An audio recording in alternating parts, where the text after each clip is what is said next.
minutes, I'm afraid. Please excuse the delay. That was definitely happening at my end. I'm or at least trying to broadcast live from a hotel somewhere on the outskirts of Istanbul in Turkey. It's been a very interesting, fun exercise the last 1 hour. It seems that the government here imposes firewalls on anyone trying to do live streams, and they're very clever, because even if you try to download a VPN software on the hoof, government notices come up and block you. You can't do it. So I'm actually okay on my telephone because I had a pre-installed VPN, but I can't run the studio from my telephone. So the way it's going to play today is I'm going to do my best to guerrilla style moderate this show with some fantastic speakers. Very excited to introduce some new faces to the Guerrilla News International audience. I'm not sure. I was told that Scott McKay was coming in first, but then I was told a couple of minutes ago that his train broken down. You want to keep in the absence of having him here.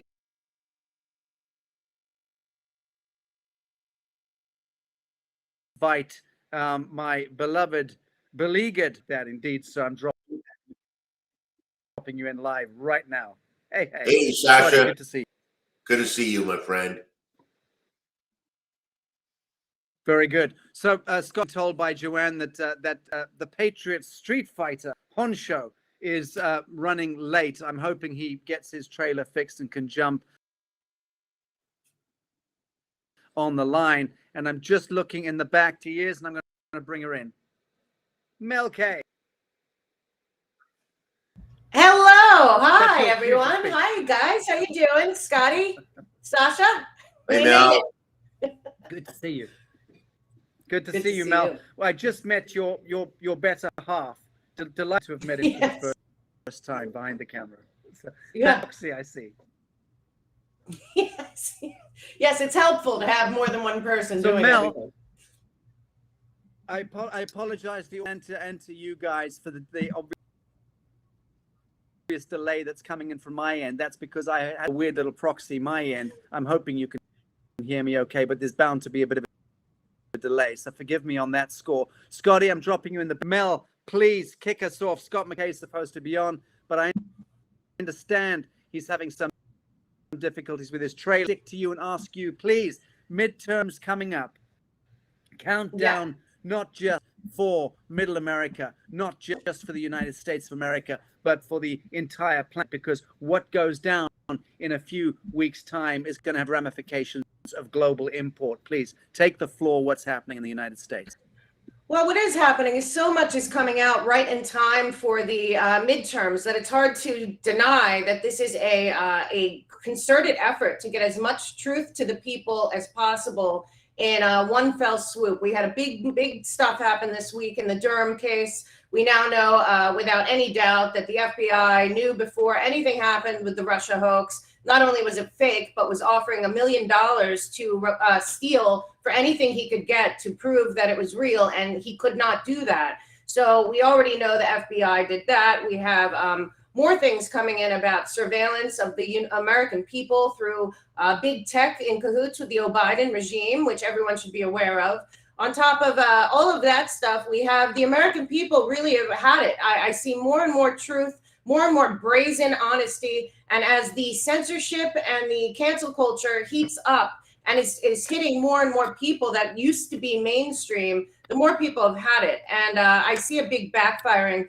I also, thanks to you and a bunch of other people out there, see that the American people realize that we've been played with Ukraine, we've been played with the globalist regime, and that at this point, the United States, if we don't turn this around and put in people who respect our Constitution, our Bill of Rights, that we will keep having the status quo, and the only people to blame will be ourselves. Because it's very obvious that in the United States, we have been usurped by a billionaire, trillionaire banking cabal class that does not care about the people, and that the installed regime in Washington, D.C. right now, obviously led by Obama, is fully in on the ending of the United States Constitution, Bill of Rights, and our sovereignty in lieu of the global public-private partnership out of the Davos crew. And we're seeing people debanked. We're seeing people silenced. We're seeing PayPal make big moves that were a big mistake. And it's just revealing everything that we've been saying, which is our countries have been taken over and we, the people, have to take them back. And I see a lot of good momentum for America candidates and candidates that believe in God and country over globalism and despots running our country into a communist regime. So talk about PayPal. I mean, that was a big move. I mean, the friendly face of peer-to-peer banking for minutes kind of inveigled its way in to our social ecology as this kind of innocuous face of banking. You know, it's in hands, friends. You can just transfer money anytime you like now. You don't need to go to the big banks. That was a clever little piece, wasn't it? Courtesy, of course, it has to be said, of Elon, Starlink, and Neuralink Musk, which raises a few questions about him, his probity and his integrity and his veracity as a good human being. I don't know what you think about that, but PayPal trying to impose a $2,500 levy on people who dare to speak truth. So now you have to lie or participate in that stream of deception, and if you don't, then you get penalized. They steal from you. And where are the ombudsmen? Where are the watchdogs on matters such as these, one asks, in the United States? Well, the sad part is I was kicked off over a year ago after I had on Dr. Zelenko when he was telling the truth and proven true. And I never went back because you can't trust them. We all should have known that this was a setup when they took the money from the truckers in Canada. Because they had already had it in place. PayPal is in line with the central bank digital currency. They've been watching everyone this whole time.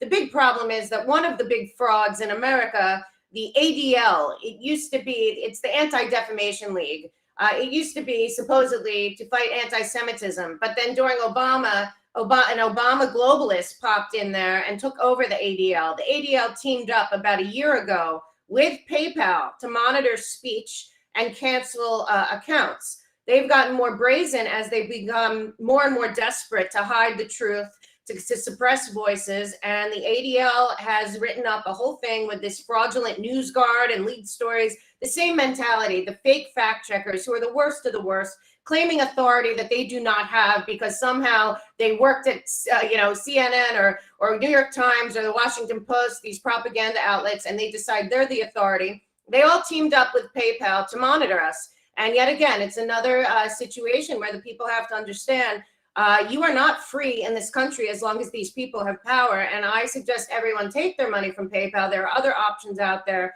And the bottom line is that they do not care about anything other than hiding the truth. They are in on the propaganda to convince us all. The big thing that PayPal is kicking people off now for is even questioning the Ukraine narrative, which anyone with a brain knows is the biggest money laundering, power grab, money transfer of our lifetimes of taxpayer dollars all over the world, especially in Europe and the US. And now they are tasked PayPal with punishing people for that. I think this was possible. And now they know it is. And it is backed by the same globalist Davos crew. The guy that's running ADL, that's in cahoots with PayPal, is in on it. And it's just another track and trace surveillance mechanism to make you feel scared to tell the truth. Indeed. So, we heard that Mike Lindell and President Trump may have learned something or gleaned something from our election integrity show that we did with you and Scott co-anchoring a couple of weeks ago. And their message then went out to the public on a mass scale at the Trump rallies, obviously, which was vote on election day in person. Bring your unopened mail-in ballots if you got one, and use blue ballpoint pen. If you have any kind of paper ballot, use that. Like us, actually tips into the mainstream. Well, I have on good knowledge that we're not the fringe, not to them, and we're making a bigger difference than anyone can imagine that doesn't clearly see it. A lot of the things that we said in last week's event, which then was shared after its stream, were then repeated by a lot of people this week in small and large rallies, including in Arizona, in Nevada, in obviously Trump's rallies. The bottom line is we know what they're going to do, because here's the thing. You and I discuss it all the time. These same people that manipulated, stole, fraudulently silenced the voices of we the people of the United States have been doing it all over the world. This is not an attack on America. It is an attack on all free humanity. Right. And all of our countries deserve to pick our leaders due to our sovereignty of our nations. And it should be respected by all. And it's not. And the same globalist banking cabal is involved with all of the election fraud all over the world, with the and the Soros, and on the ground we're seeing uproar all over the world, Colombia and Venezuela and everywhere we've seen Ukraine. These people are trying to wreak as much chaos and havoc as they can, and I think a lot of it is pumping up because of the election coming up. I think that there's a big demoralization campaign with these phony polls. These polls are fraudulent, and the wave is turning totally red. But again, people can't sit back. And the other thing that we said is to make sure that there's no violence. They're sending out these thug squads. These Antifa are going to show up at the places, which is why we asked for vets and first responders and police to show up and kind of hang out, make sure it be like the peacekeepers on the ground for real, not the fraudulent peacekeepers, and keep an eye on people and stay there. Make it a day, make it an event. You know, make sure that anything you see, you right away, you report it immediately. And like you said, bring your ballot if you were sent one, your mail-in ballot, closed or unfilled out. Take it there when you go in to sign in. If they tell you that you've already voted, you got a case right there. You call the sheriff. They are on notice to come. And I believe that we have a big situation coming. The best part that I'm hearing is that we saw what happened with Tulsi Gabbard. We're seeing what happened. I have a lot of Democrats that have started following me. I'm sure you have too. It's because there is no such thing as right or left, Democrat, Republican. Either you are for America, sovereignty, borders, language, culture, loving our children and our history and our future possibilities, or you're for giving our country to the globalist cabal and living in some kind of track and trace surveillance Chinese Communist Party model. And I think more and more people on all sides are getting that. What I do believe is that there will be a very low, and I'm not saying this to make people not go, but it does appear that a lot of Democrats don't feel in good conscience that they can vote for these people that they're putting up. And these people are not financed by grassroots Democrats in the counties all over the country. They're being financed, as people know now, by, you know, foreign nationals. We had Adam Schiff and Pelosi over there with getting money from foreign nationals to support Democratic candidates in America. On top of that, we're connecting so many of them to Soros, Arabella Partners, Weiss, 1630 Project. And I think that a lot of Americans are at a point where if it's not the gas and it's not the borders and it's not what they're doing to our kids and it's not the inflation, well, you know what? Then it's the war, endless wars, and these warmongers and the administrative state that runs America. I just think people won't, the Democratic Party is going to have a low turnout for their own party because people no longer believe that it's the Democratic Party. It's now obviously a communist socialist regime. Yes. Right. And yes, that you didn't even mention the Biden family's connection to racketeering in the Ukraine and China, because it's so obvious, it's so in your face, we don't even reference it any longer. I mean, the assumption is that everyone can see in Technicolor the sheer criminality of the Oval Office, the incumbent in the Oval Office. God love him. Yeah, but you know, in his end of days. But the Biden lap. Well, that story is so major because what people aren't getting is that it's not just Ukraine and it's not just China. He was doing deals all over this planet, all over Africa, all over South America. This kid is a one world opportunist. He's been everywhere, and like you said, remember, Biden and his family and Soros might have made a deal with Zelensky, but the American people did not. And anyone right now that's for more and more money is pushing for pushing us towards a nuclear war. And the worst part is the mainstream media isn't only not covering the Hunter Biden laptop or Biden or any of that. They're not covering that the rest of the world is not siding with the United States. The Biden and Obama regime and the Davos globalist Five Eyes nations, they're pushing for it, but the entire rest of the planet is not. And the American people are being misled by the propagandists, these demonic propagandists that are trying to march us into something terrible that would destroy the planet, and not them, because as you and I know, they all have bunkers and contingency plans.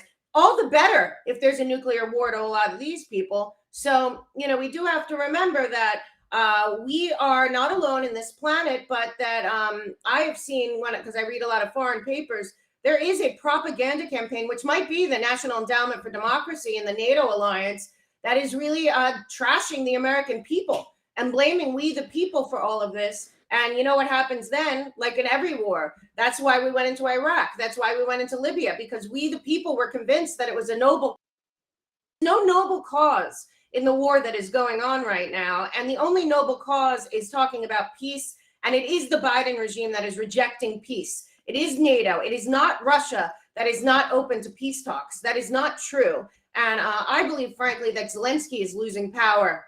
And he's not a very strong guy. He's, you know, if you look at who he was, he's an actor. And at some point when he loses power, I would watch out if I'm all these hawks that made deals with him. Yeah. And the other thing is the January 6th committee is turning the tide for Trump, because now we know that Nancy Pelosi's daughter, who's a documentary filmmaker, and her husband had an entire film crew there days before January 6th. They were filming all this footage. They filmed straight through, inside and outside. And you and I both have had our ins and outs in Hollywood. I'm watching Nancy Pelosi on the footage that Anderson Cooper Vanderbilt put out. And in that footage is Nancy Pelosi is acting. There had to have been many takes. I'm watching it. It was edited. And it's like, so you're telling me that you invited your daughter and a Hollywood film crew to start filming on the 4th of January, straight through the insurrection, has you on camera clearly acting off of a script being edited, and we're still supposed to play along? This is backfiring big time. And I think that there is no doubt November 8th is going to be a tide turning. But again, Sasha, you and I know it's only the beginning. It's not overwhelming them. Turning the tide on the 8th is the beginning of transparency and a road to justice that we have to keep fighting on. Indeed. I don't know. I mean, there's certain characters in the soap opera. Personally, I'll miss Zelensky coming in with his little, you know, camouflage little cardigans on, you know, looking as though he's in the bunker, you know. Oh my Lord, the theater, the theater is so appalling. It really is such a soap opera. Look, heart of hearts, Mel, what do you think we're likely to see in the midterm elections? Heart of hearts, what do you think is going to happen on the day?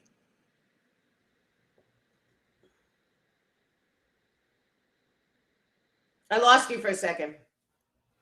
I'm asking you what you really think is likely to happen at the midterms. What is your real sense today? I know it changes. It's a constant change. Well, my real sense is that we will chemistry. A situation where it will be an overwhelming for the red, which is really for America, for people that Constitution, Bill of Rights, and our country being a sovereign nation that is doesn't answer to any other authority. But also at the same time, I do believe that there will be a tremendous amount of attempts to cheat and a lot of shenanigans at the precincts. So that's why I'm asking everyone, make it a day, take that day off, go hang out, be peaceful, but hang out all day. Make sure that it's not just Antifa and Black Lives Matter and the Soros people there, and really pay attention. You're allowed to take pictures. You're allowed to take video. If you see something, hit Votify. But I believe that we will succeed on turning around the tide of this country. But we have to be very vigilant and show up on day of voting in person and stay there as long as you can and be peaceful and report anything in real time. And I think we got it, but we got it not. It's not going to be the end. It's going to be the beginning of the battle. November 8th will be the beginning of, we're in a war. It'll be a battle win, but it won't be the winning of the war. The war continues. Very good. Okay, last thing I just wanted to raise with you. This Chinese reactor creating an artificial sun for 7 minutes. What the devil did you make of that? Well, basically, I've been talking a lot about geoengineering and weather warfare, and I know people want to think it's not true, but I do believe, though, We're not sure who the players are and where they are in this mix, but I do believe that it's been well planned, that they are going to start the climate emergency nonsense by manipulating the weather and acting as its emergency. So what I think is that people are flexing their muscles in terms of what they can do with the climate to expose, in my opinion, to expose the fact that A, it can be done, B, it is done, and C, it's warfare of a different kind. And we're going to have all these lunatics come out and say, oh, global warming, transfer all your money to Davos. They're going to save us from the global climate emergency. And that's not true. But the weather warfare needs to be addressed, because that is a real problem. That is causing the most damage next to war in our climate and our environment.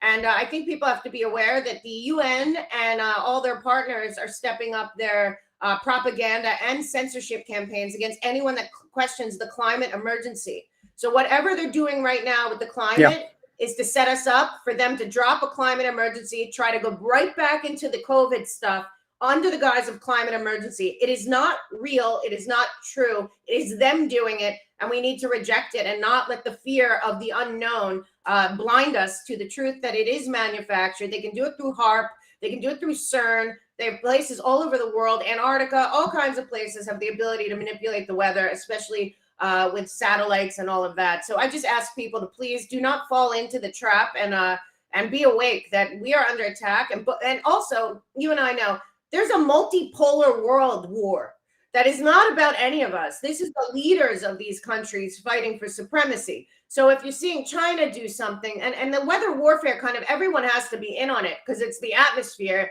and there's a whole thing. But what we have to be aware of is that they're fighting for supremacy as well. So China's showing us, hey, we can do this. Then the US and NATO is going to say, well, we can do this. We have to all be like, you can't do any of that. Like, no, you can't. Yeah. No, you can't. Yeah, very good. We're gonna call you out. Good. Okay.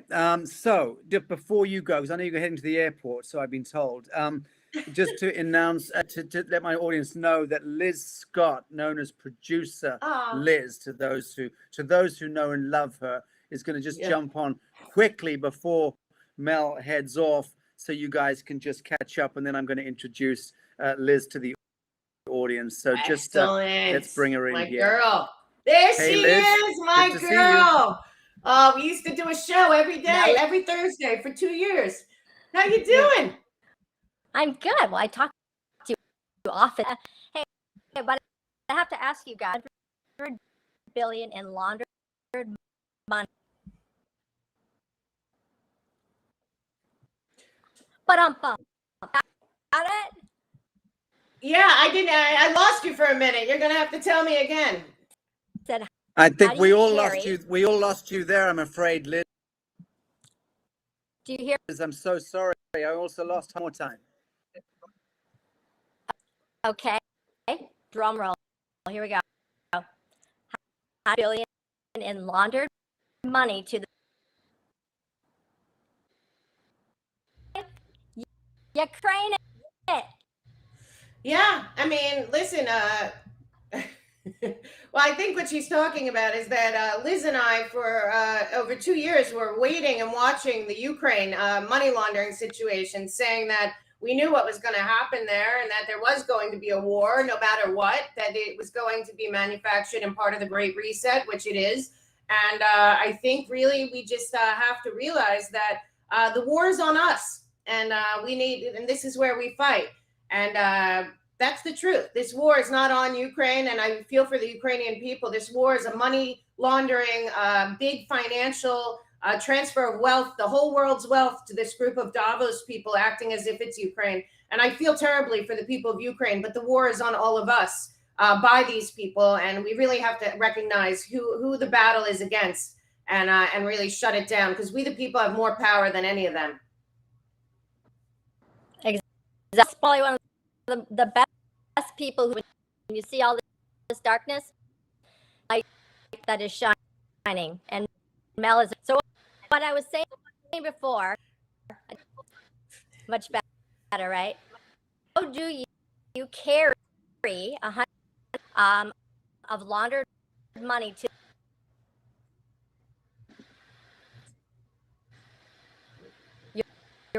Ready? I hear you now.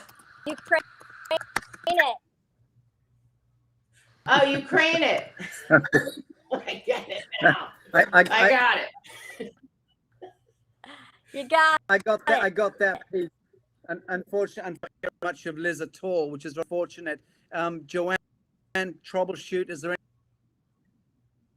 anything we can do to reset Liz? Because I know the audience are having a shoot for Liz to be heard.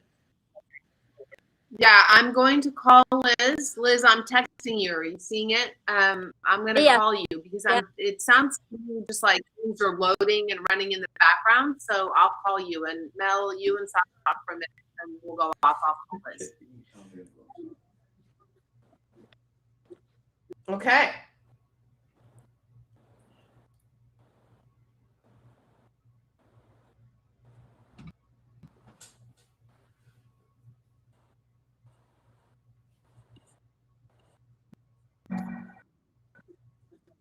Just kindly let my audience know where can they find you and work that you're doing at this time. Okay, well, I am at themelkshow.com. What I do ask everyone is that I have a resource page. It's totally free, and there's so many things there that you should be looking up. You should be doing your own research. That is the best way to do it. If you can connect it in your own mind and use your own language to share the truth with the people around you and your family and everywhere, that's a great resource. Also, on my resource page, you can look up every single person that's running.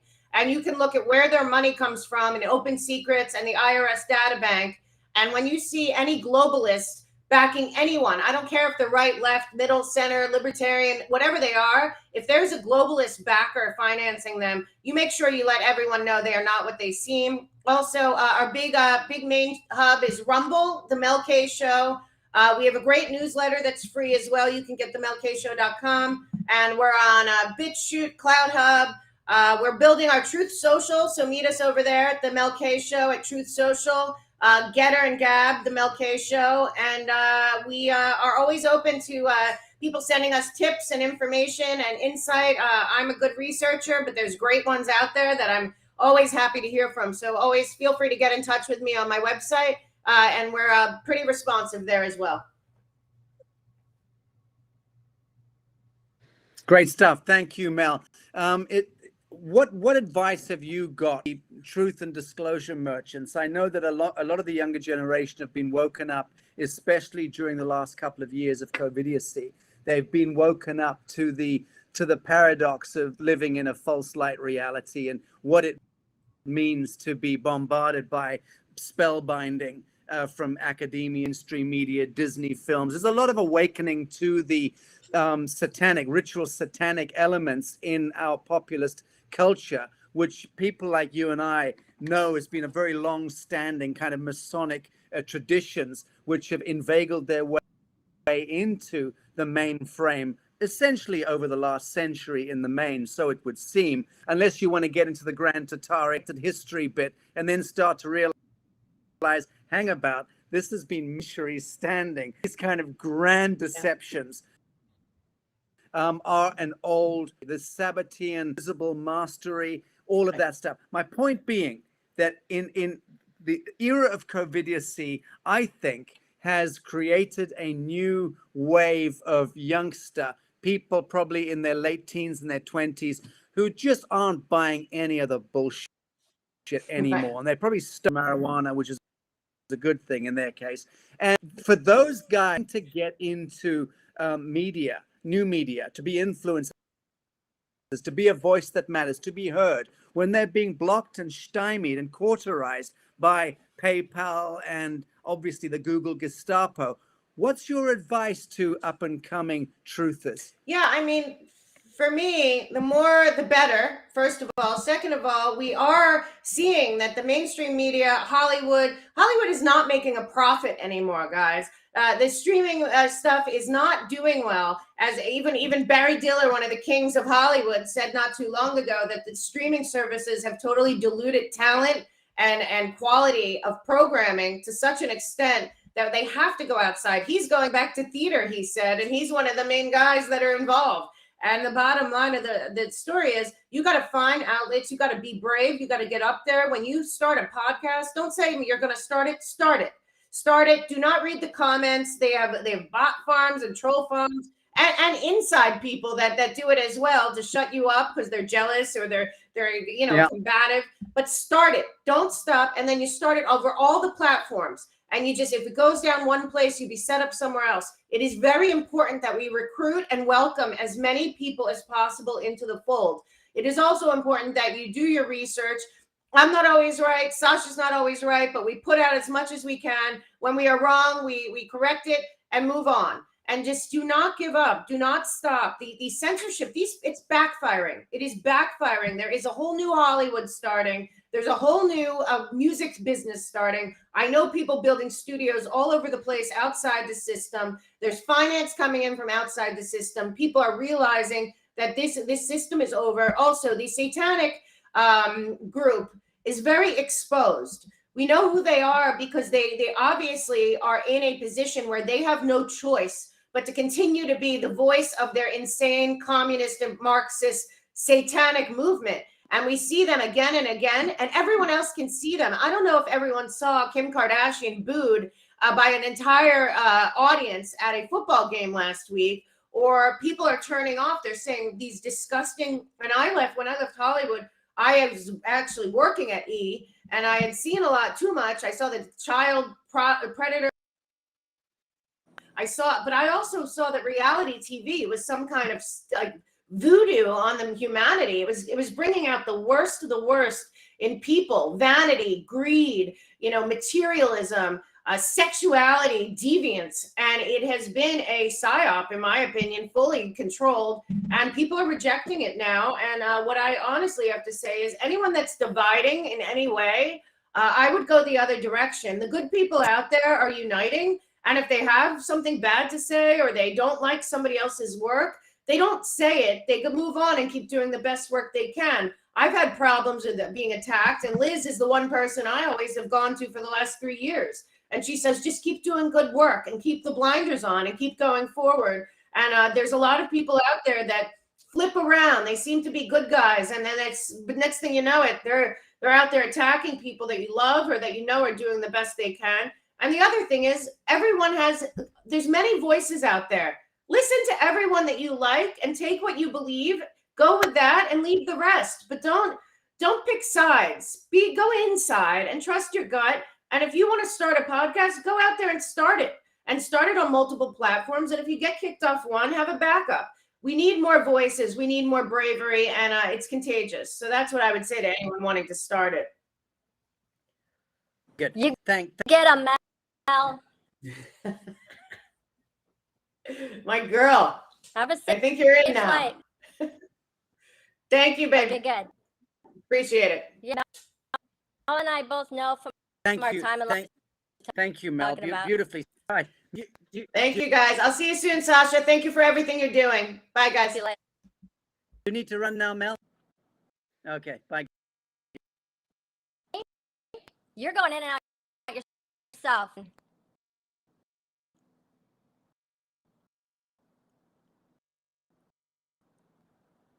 Yes, good to. Thank you, darling. Okay, perfect segue of what I've just been discussing with Mel about make media. A perfect people of voice. A lot of things that I've done is how many people express their opinion, but areas, and it's been to see the amount. Also see all the. I look at it as we're shining the light upon it, and I look at it something that we can see, and that's right. We're winning this war. More people are coming out. Next segment, we can explain a little bit more of what voices have really in Oregon, and as well as Oregon, right? Who I know, Seth Keshel himself, 41% Democrat Democrats did 99% of the votes in or the whole state, or however beautiful analytics put it together. It's been a beautiful, and it's the greatest time to be able to spend a fun journey with Mel and it's beautiful to see the things that she's to be a part of that, to watch her. And okay, not sure with producer Liz. It just seems to be the way of things. And if I'll bring it in momentarily. Someone, and that is my friend, Marvin Atudorei, that he's there. Should I bring him on in case he is in the green room, but no visual? Are you? Oh, okay. Hello, Sasha. Do you hear me? Perfectly well, Marvin. Hello, everybody. I'm glad to be with you. So, Marvin, It's a delay in my please connection. Introduce you to the audience, you who don't know. Marvin, well-known face in media, on mainstream television. He's a face of Arise, Guerrilla launching shortly, and a very, very important country in the world. Controversial investigator to bring truth to here, much like we're doing here, exposing fraud and corruption. We met with the ambassador for over 2 hours, understanding of what is happening with theatrical production. Update on Eastern Europe and for this winter, as Marvin and our Romanian films are key, and we're only very happy to have you here about Russia and the Ukraine, the intel that you have. Thank you. Thank you. So I'm the president of an organization that is Non-Alignment Movement Forum in Romania. And worldwide, this is the second largest movement in the world after United Nations. And I have connections with many ambassadors here in Romania. And in this position, I had last week an interview with the ambassador of Russia, more than 2 hours, and he explained his point of view, because as we all of us know very well, the point of view of Russia is forbidden in the Euro-Atlantic space. And he explained me plainly about the abuses, the atrocities that Ukrainian army, trained and armed by NATO, by collective West, are doing in eastern Ukraine with Donbas region. Thousands of people were killed.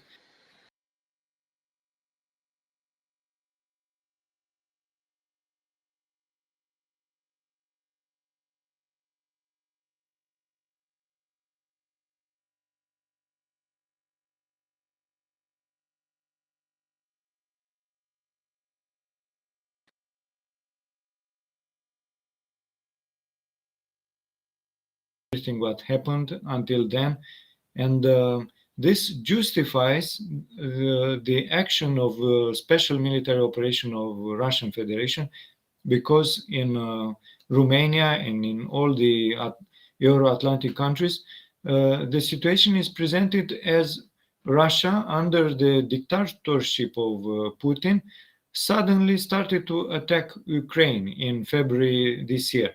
So this is a completely improper manner of present the situation. It's a huge lie, because there are a lot of reasons. Also, maybe not many people, even in this audience, know that there are a lot of treaties between Russia and NATO and United States that has been infringed by West. For instance, the 1997 treaty in Paris between Russia and NATO, or another treaty in 1999 between Russia and NATO in Istanbul.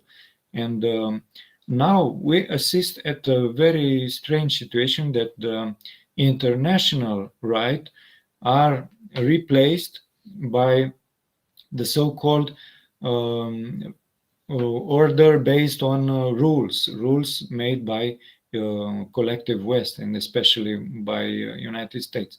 Actually, what is happening in Ukraine? It is a fight between the nationalist Russians that they were invaded by collective West with a lot of agents, and not from a few years.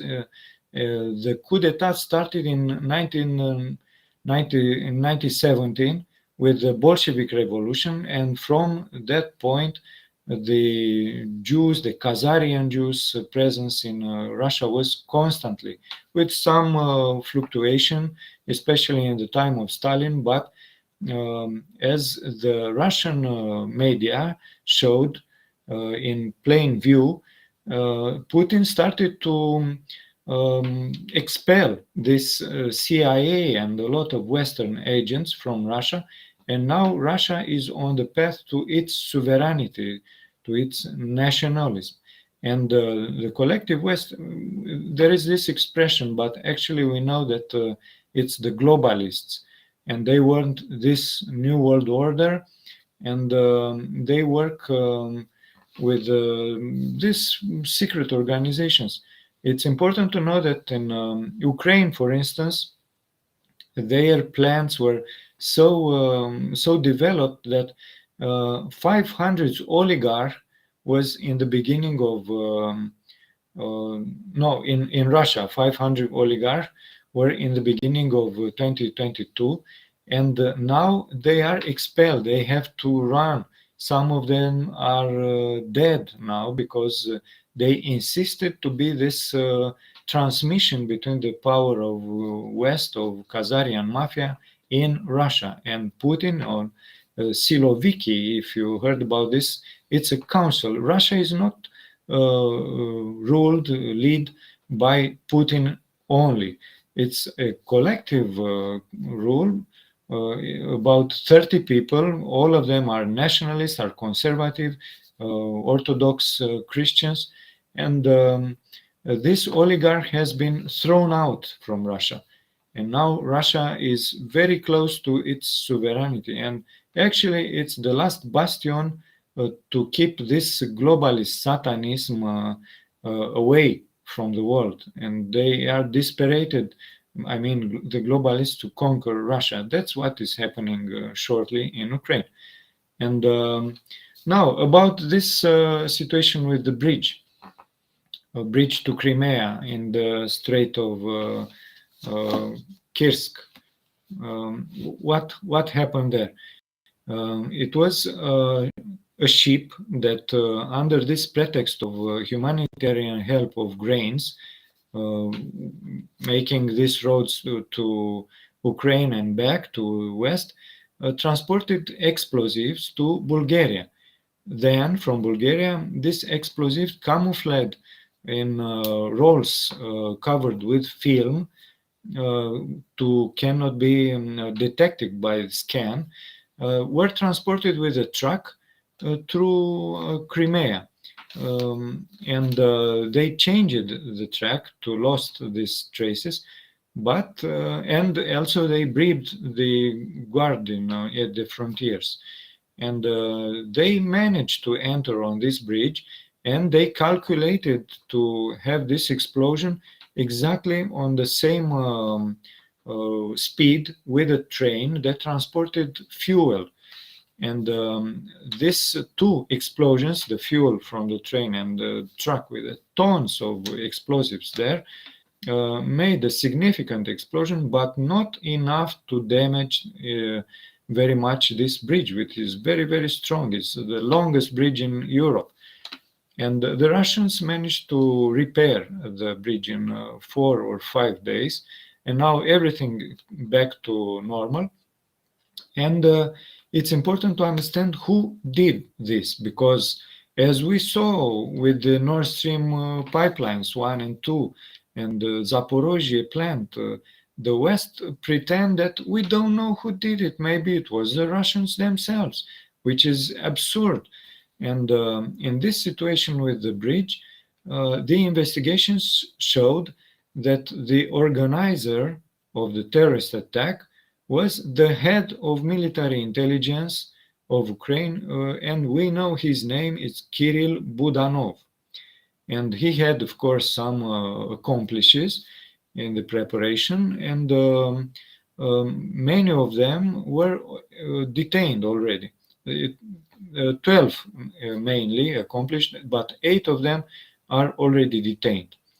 So it was a terrorist attack, very important. Also, for Nord Stream 1 pipeline and 1 and 2, the investigation showed that NATO is the author.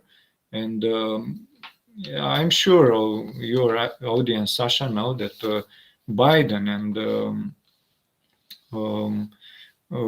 Victoria Nuland, they admitted that if the Russians are going to enter in Ukraine, they will explode the pipelines. And they did it. But they actually, beginning, it's that with this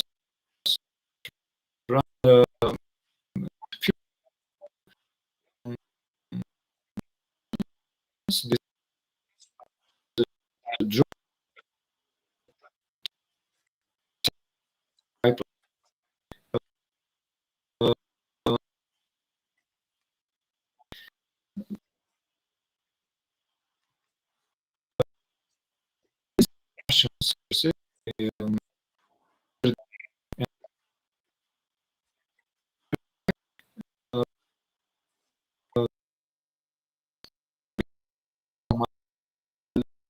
Russians, the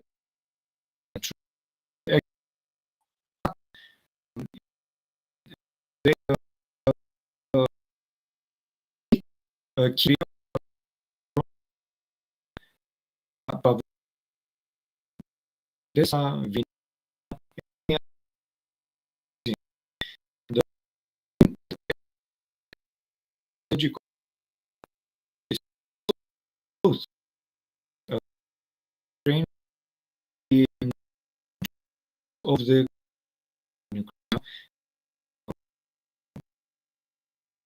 a lot of Ukraine. There is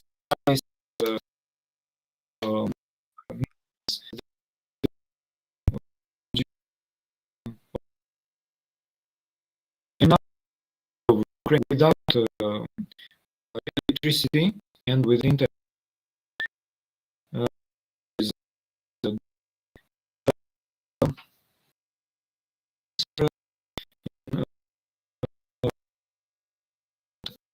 In the NATO, they make the terms in the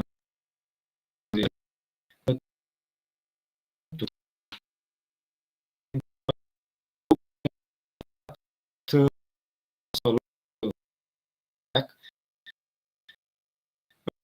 about tanks and because situation that then you manage to see did not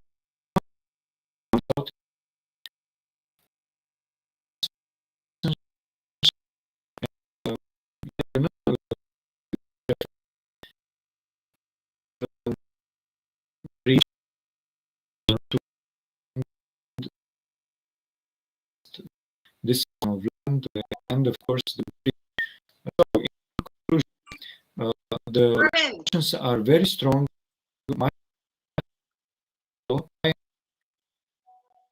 Having trouble hearing, so we're gonna get reboot, and in the meantime, we're gonna bring in Scotty Sachs to help us do what he does best with his amazing radio voice. Hi, Scotty.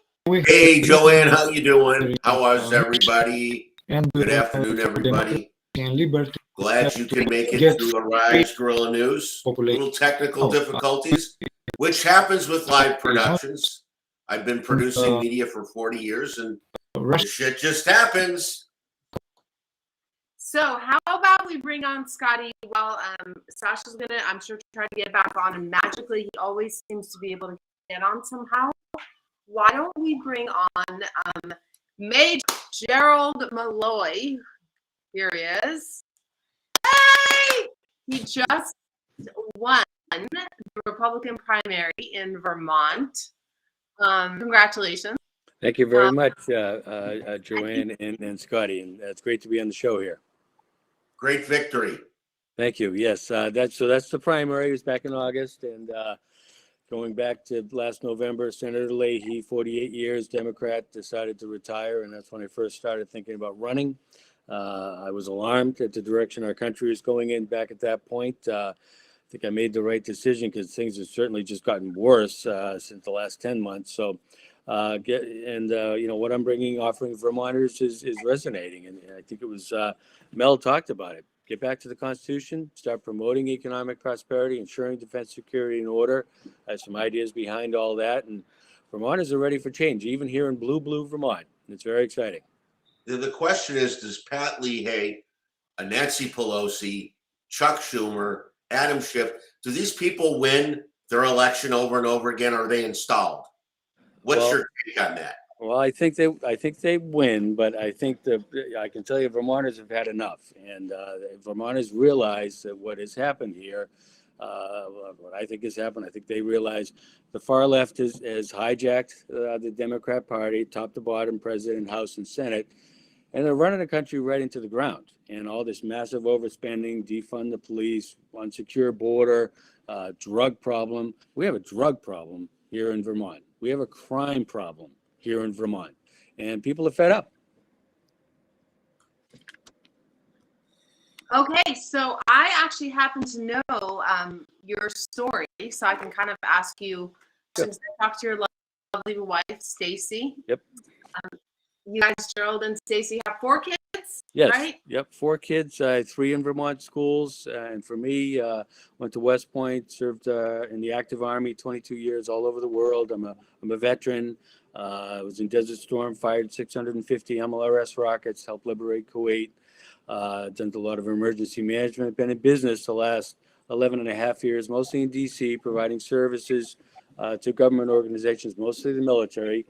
And across that, I think really what's resonating mostly, and I think Vermonters realize and Americans realize that we're in a leadership crisis, and we're being led down a bad path, and people are looking for someone to be accountable and to make tough decisions. We can't keep spending like this, and it's the reason we have recession and the 40-year high inflation.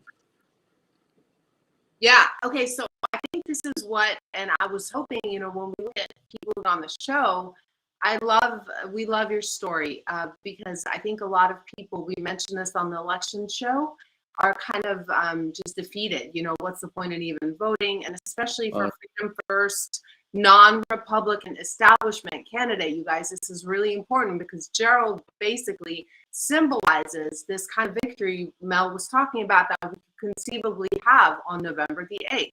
Gerald was an unknown name going up against an establishment candidate who was already chosen. What is her name? I'm so sorry, I forget. It was Christina Nolan, and she ran a tough campaign. However, I think well, to be very frank, I think it was a boots on the ground would help me win. And I have a great team. You mentioned my wife, Stacy, and Wynn and Charles and Yvonne, and we had a small group. I got 200 volunteers now, and it's grown. It grows every day. And but it was really getting out and meeting Vermonters, all 14 counties. I tell people I've been in, well, I won't tell this joke now, but I've been in 18 parades and all sorts of county fairs and just meeting Vermonters and hearing and listening. And but there's even a little bit more to it, because Senator Leahy is the only Democrat senator ever in the state of Vermont. 100 years before that, it was straight Republican, straight Republican. Yeah. So that base is here. They're energized right now, and I will tell you, folks watching the show, I live in Little Perkinsville, and if you want to come here and help or anything up in Vermont, it's in October in Vermont. It's the nicest place on earth right now. So, but we're getting a ton of help across the whole state, and people are activated and energized. And there was a poll, a Trafalgar poll a month ago. Instead of being 20, 25 points back, I was 6 points back, 49-43. That was very encouraging. I think I've closed that gap. Maybe, who knows? I might even have flipped to taking the lead by now. I had a very good debate against my opponent just a couple of days ago. So things are going good. It can be done. We can get the Republican Party can take back the Senate. This could be part of that. Yeah, and I mean, does Vermont have mail-in ballots that get mailed automatically too, or is it? Yes, I'm in favor of very limited exception of voting in person. But yes, Vermont mailed out the ballots a good week ago. So every Vermonter has their ballot, and they can mail it in, they can bring it in, or they can go down in person on November 8th. I actually recommend going in person that day and voting in person, but they do have the ballots. Major, what were the issues you ran and won on? What were the main themes? Sure. The main themes, well, it starts off when I developed my platform, it was to get back to abiding by the Constitution, promoting economic prosperity, ensuring defense, security, and order. So that's what I lead in. And I'm hearing back from Vermonters, their main concerns are the economy, the inflation, the gas prices. There's a little dirty little secret going around Vermont right now that home heating oil is going to spike up to $9 a gallon, because we've put ourselves in a very vulnerable position. It could be one oil shock. We're one oil shock away. 1984 strategic reserves were reaching out to Venezuela and Iran and whatever happened there with Saudi Arabia. So we'll put us, by killing the oil and gas industry day one, Biden administration, we'll put ourselves in a very vulnerable position. But the economy, and as I mentioned, crime and drugs, and you don't think of that. Burlington, for instance, they brought in the state police to try to finally get some law and order there. People don't like going to beautiful Burlington, Vermont right now because there's a crime problem there. And that dates back to defund the police and the progressive prosecutor movement that have failed us. And I talk to Vermonters about, the Constitution. My mind is just, should be limited government, just enough order so we can enjoy the liberty, freedom, and rights of the Constitution. That's missing right now. And I guess the last part of that is the drug crisis. I actually call it chemical warfare, with China and Mexico pushing fentanyl, synthetic opioid that they're making, mostly through the southern border, wide open, unsecure southern border, and that's reached here in Vermont, and people are dying of fentanyl overdoses. And so those are the three main issues. And what I also see, to take it a step further, my opponent talks about January 6th or reproductive rights or threat to democracy. Well, reproductive rights is a state issue. Done. That's a state issue. The threat, January 6th, again, that was coming up on 2 years ago. People broke the law. They should be held accountable. All the hundreds of thousands of people that went there and exercised their First Amendment rights, I don't have a problem with that, and neither do Vermonters. The third part's interesting because they talk about threat to democracy, and that's really maybe even the thing that's resonating the most. When I talked about the progressive left hijacking the Democrat Party, all Vermonters and all Americans right now are not being represented. That's what your elected officials are supposed to do: serve and represent their constituents. It's not. They're representing the climate interests and having the open border. And as we've talked about already, the foreign policies are failures.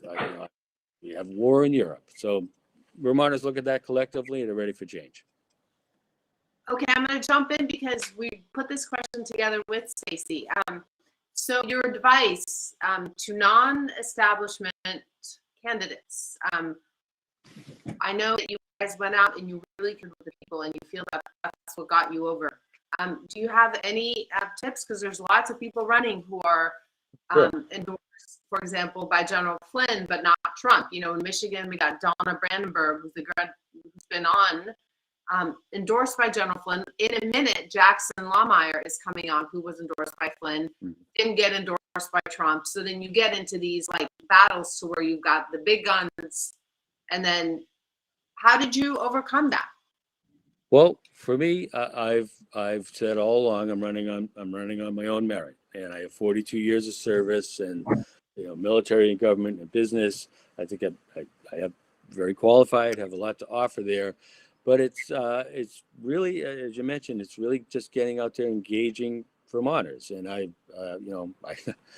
did 15 hours and 400 miles yesterday. So I mean, I'm all over the place. I will walk up to people and listen to them, and I gotta give credit where credit's due. Vermonters are very civil. 98% will have a good conversation with me. It's been very encouraging for me to meet, self-described career, lifelong Democrats, lifelong independents that are coming over because they've been left behind and they don't like what they see with the current Democrat Party. So, and my opponent, 16 years. One of the things I talk about is please take a look at his voting record, that all that overspending, that, he's been part of that, defunding the police, and 16 years. And Vermonters are, one of the things I talk about is trying to grow well-paying jobs here in Vermont. That has not been happening. And I think I can do that. I think I can deliver on that. But if you look at what some of the members of Congress for Vermont over the last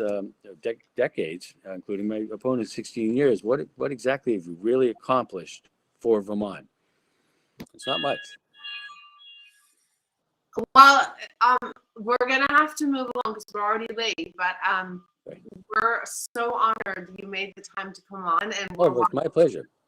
Campaign so closely because I think I personally have been getting more into the election integrity. Sasha mentioned on a couple of conversations. Oh, sure. Scotty knows. So we'll be watching you closely. Where can people find you? Sure. It's deploymalloy.com. So all one word, deploymalloy.com. You can go look there. You can volunteer. You can get in touch with me and my team and support, and a bunch of ways to support. And we greatly appreciate that. It's a boots on the ground campaign, and it's going great. And appreciate all the people that have supported me. I'm going to deliver for Vermont for a better future. Go get him, Major. Go get him. Thank you very much. Okay, so we're bringing on Dr. Marcos. I'm going to butcher this. Sorry. There you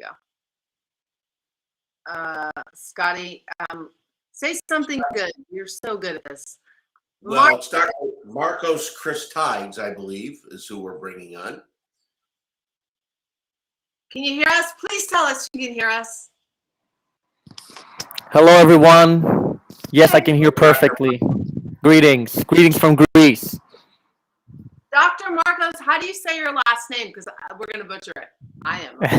It's Christides, but there's no need to mention it. Like Marcos is enough, or Mark, you prefer.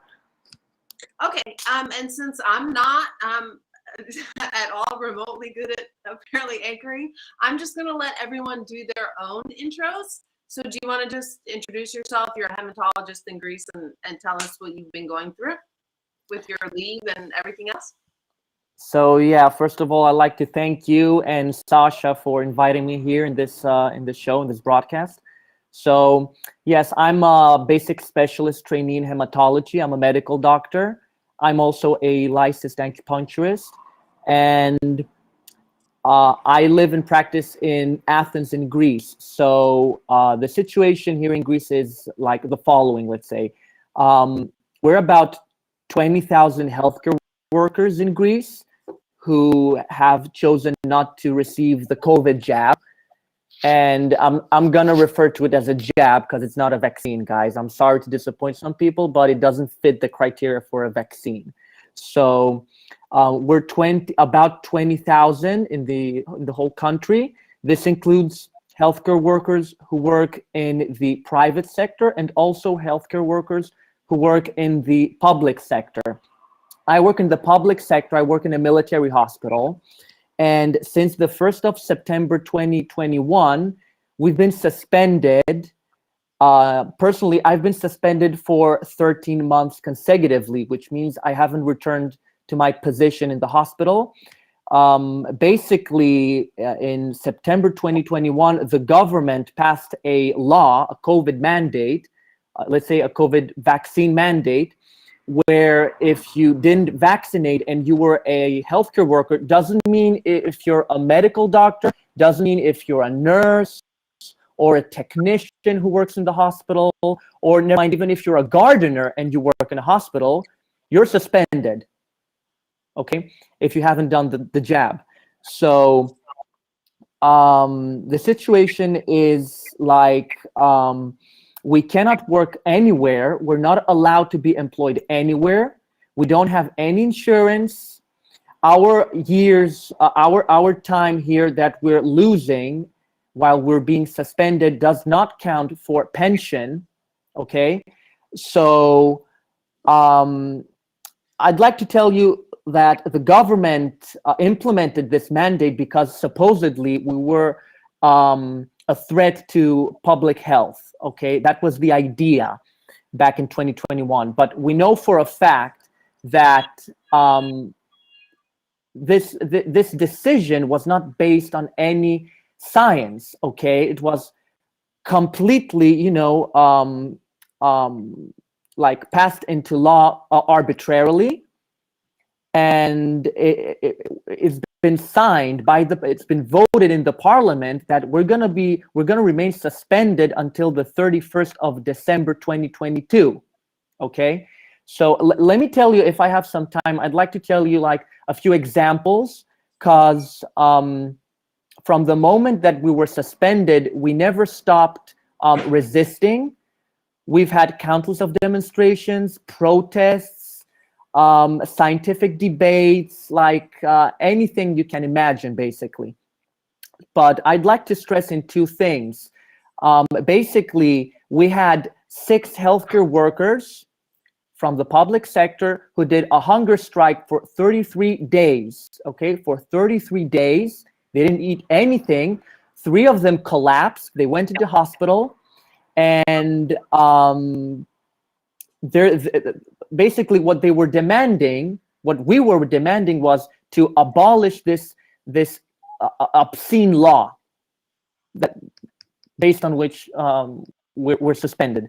So that's the first thing. The second thing is that 38 of us healthcare workers, including myself, we were arrested, and we are awaiting trial this Wednesday in 3 days time, because we protested peacefully outside the premises of our Prime Minister, Kyriakos Mitsotakis.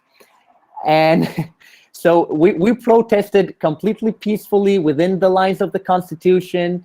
And it turns out we were apprehended. We were kept overnight in the police station. And we waited there for like 5-6 hours. And afterwards, we learned that our apprehension turned into an arrest. So it's incredible. It's like, unfortunately, Greece, Italy, France, and to an extent Austria have some of the most delusional COVID-19 vaccine mandates in the whole Europe. So let me tell you something else now. Because as I said, it's not just MDs, it's everyone, it's even psychologists. Even like if you work in a hospital and you're like a carpenter, you're suspended, okay? I don't know if this has happened anywhere else in any other country, but in Greece it's like that. So Let me tell you a few examples just to understand what kind of people are suspended here in Greece.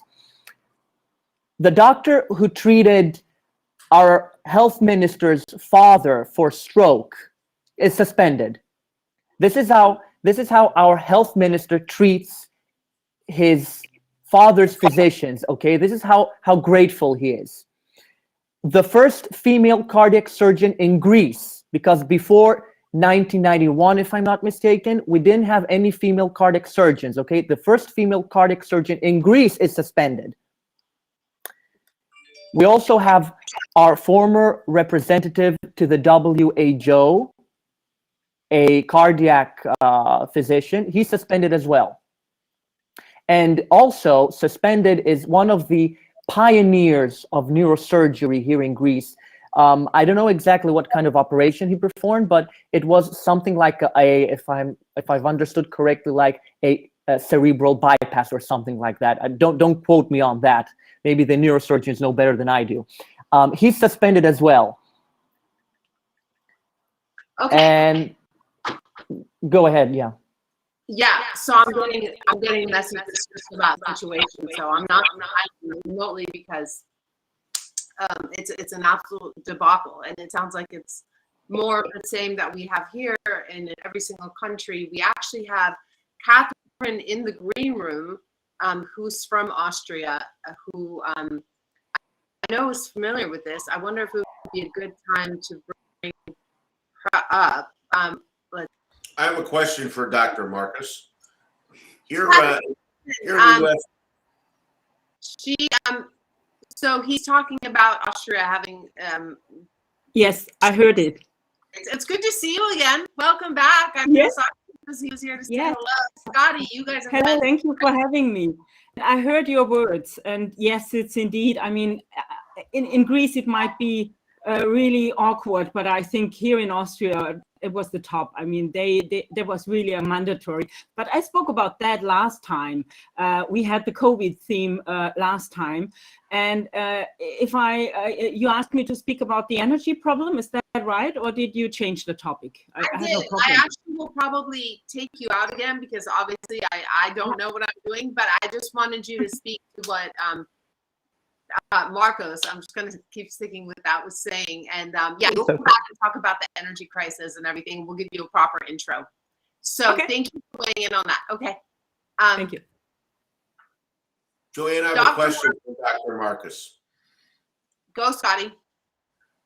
Here in the U.S., we have some very large lawsuits against the jab mandates. There are organizations like Freedom to Choose, an organization I sit on the board. We have 7,000 litigants that signed on.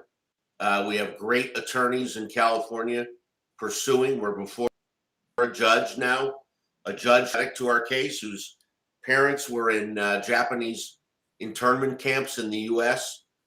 The question is, do you have groups fighting back with litigation in Greece against these jabs? Do you have groups that are mounting an effort against these god-awful jab mandates?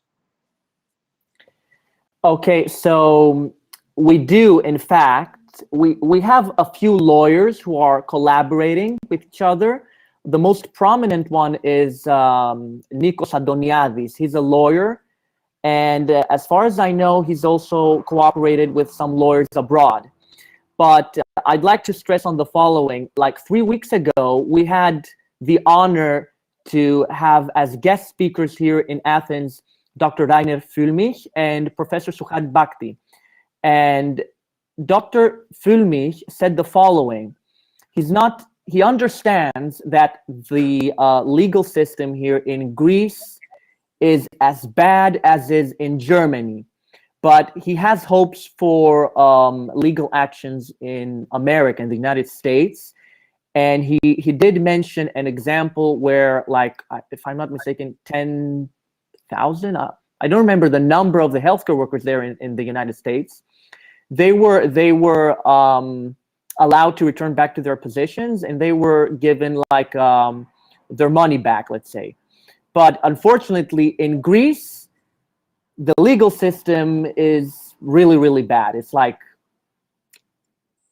Like you cannot like depend on the legal system to I don't know, await salvation from it, unfortunately. We have similar issues here. We have judges that will kick the can down the road on these cases. They won't hear them.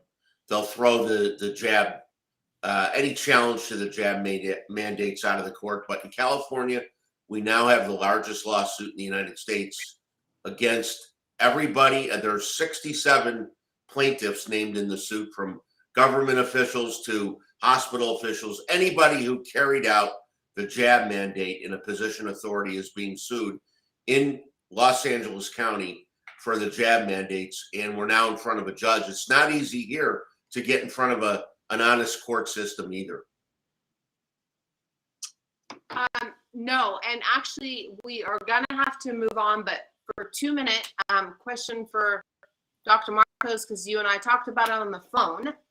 We thought it was interesting how the medical professions all over the world, like you're saying, and we're saying, Scotty's saying, are being targeted for the mandates, ironically, like that. And you said that this has been an ongoing problem, right? With the actual medical profession being victim of the inoculation programs dating back decades or to the beginning of the century, right? Just so you're actually making the medical profession ill with the very thing that they're meant to be deploying. Am I getting that kind of right? Exactly. So let me tell you something. Vaccine mandates, it's something really, really old. It's not something that originated like recently from 2019.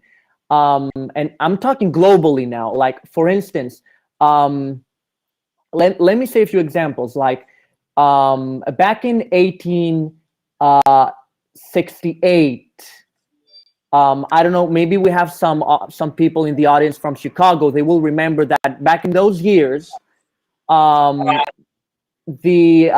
state of Chicago had a 95% vaccine coverage in the smallpox vaccine, okay?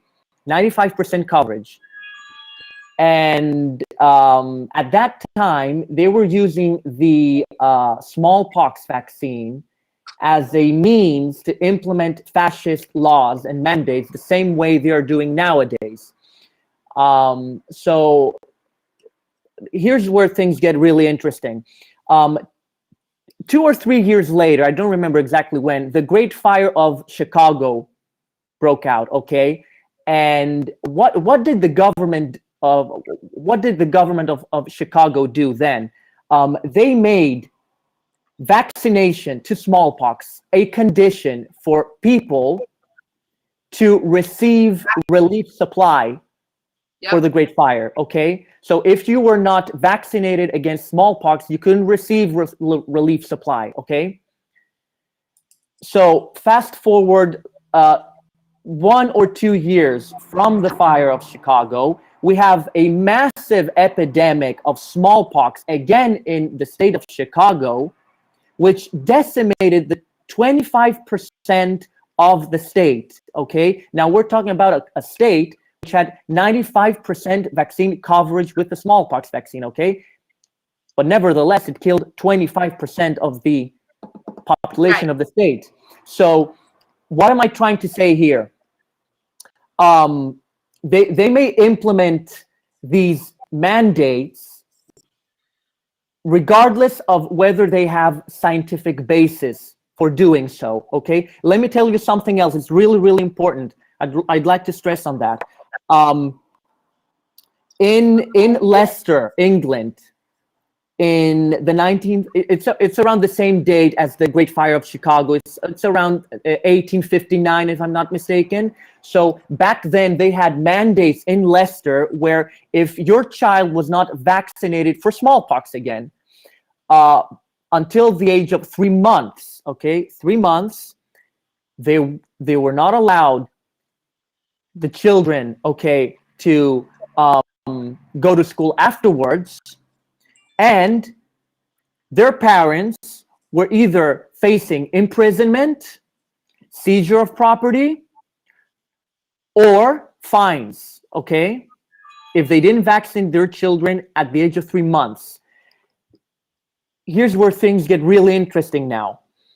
Because for me, the people of Leicester have to be like an example for us. Okay, now listen to this. People there refused to vaccinate because they were observing that, okay, the smallpox vaccine might have saved a lot of lives. I'm not going to argue on that, but it did have a lot of side effects. And when something has side effects, it can never be mandatory. Never, ever. Okay? So people refused to vaccinate their children. People refused to vaccinate themselves. It was irrespective of their profession, okay? Everybody had to vaccinate. So people preferred to be jailed, to be imprisoned, to pay the fines, than vaccinate their children and themselves. And let me tell you something. In 12 years, there were over 6,000 imprisonments for refusal to comply and to conform to these crazy mandates. And there were so many people who were imprisoned in the prison of Leicester that the government there didn't have any place to put them in. I mean, the jails were full of people. They didn't know what to do. So what happened in the end? What happened in the end? The government took a step back because of the massive protests that followed. And in the end, around the end of, I think, 1889, around there, the government took back all these crazy mandates and they implemented sanitation, basically, sanitary measures. So why am I saying all these things? Because in English and in Greek as well, we have a very, very powerful word that has brought down entire empires, dynasties, okay? And that word is no. It's no. That's a great No word. can bring down entire tyrannical, I don't know. I mean, you've understood that the vaccine is like the Trojan horse for the military industrial academic complex to bring about a one world totalitarian socialist government, okay? It was back then, it's again nowadays. So we have to follow these people, the people of Leicester, as an example and say enough is enough. No, because 2 weeks ago, one of my colleagues, a dentist, 36 years old, she committed suicide. She committed suicide. We're losing people here. Okay, we have to say no. Enough is enough. And I'll say one final thing, okay? And then if anyone wants to ask me questions, or I can finish. For me, I resonate very much with the words of the Soviet dissident Alexander Solzhenitsyn, the Nobel Prize laureate. He won the Nobel Prize in Literature. He wrote an extraordinary book, the Gulag Archipelago. I urge everyone to go buy it and read it. There's a foreword by Dr. Jordan Peterson on it. And he said the following quote, which I love very much. To stand up for the truth is nothing. For the truth, you must sit in jail. And I don't know about you, but I'm willing to sit in jail for the truth. And if we lose the trial on Wednesday, I'll sit in jail for the truth. It's fine by me.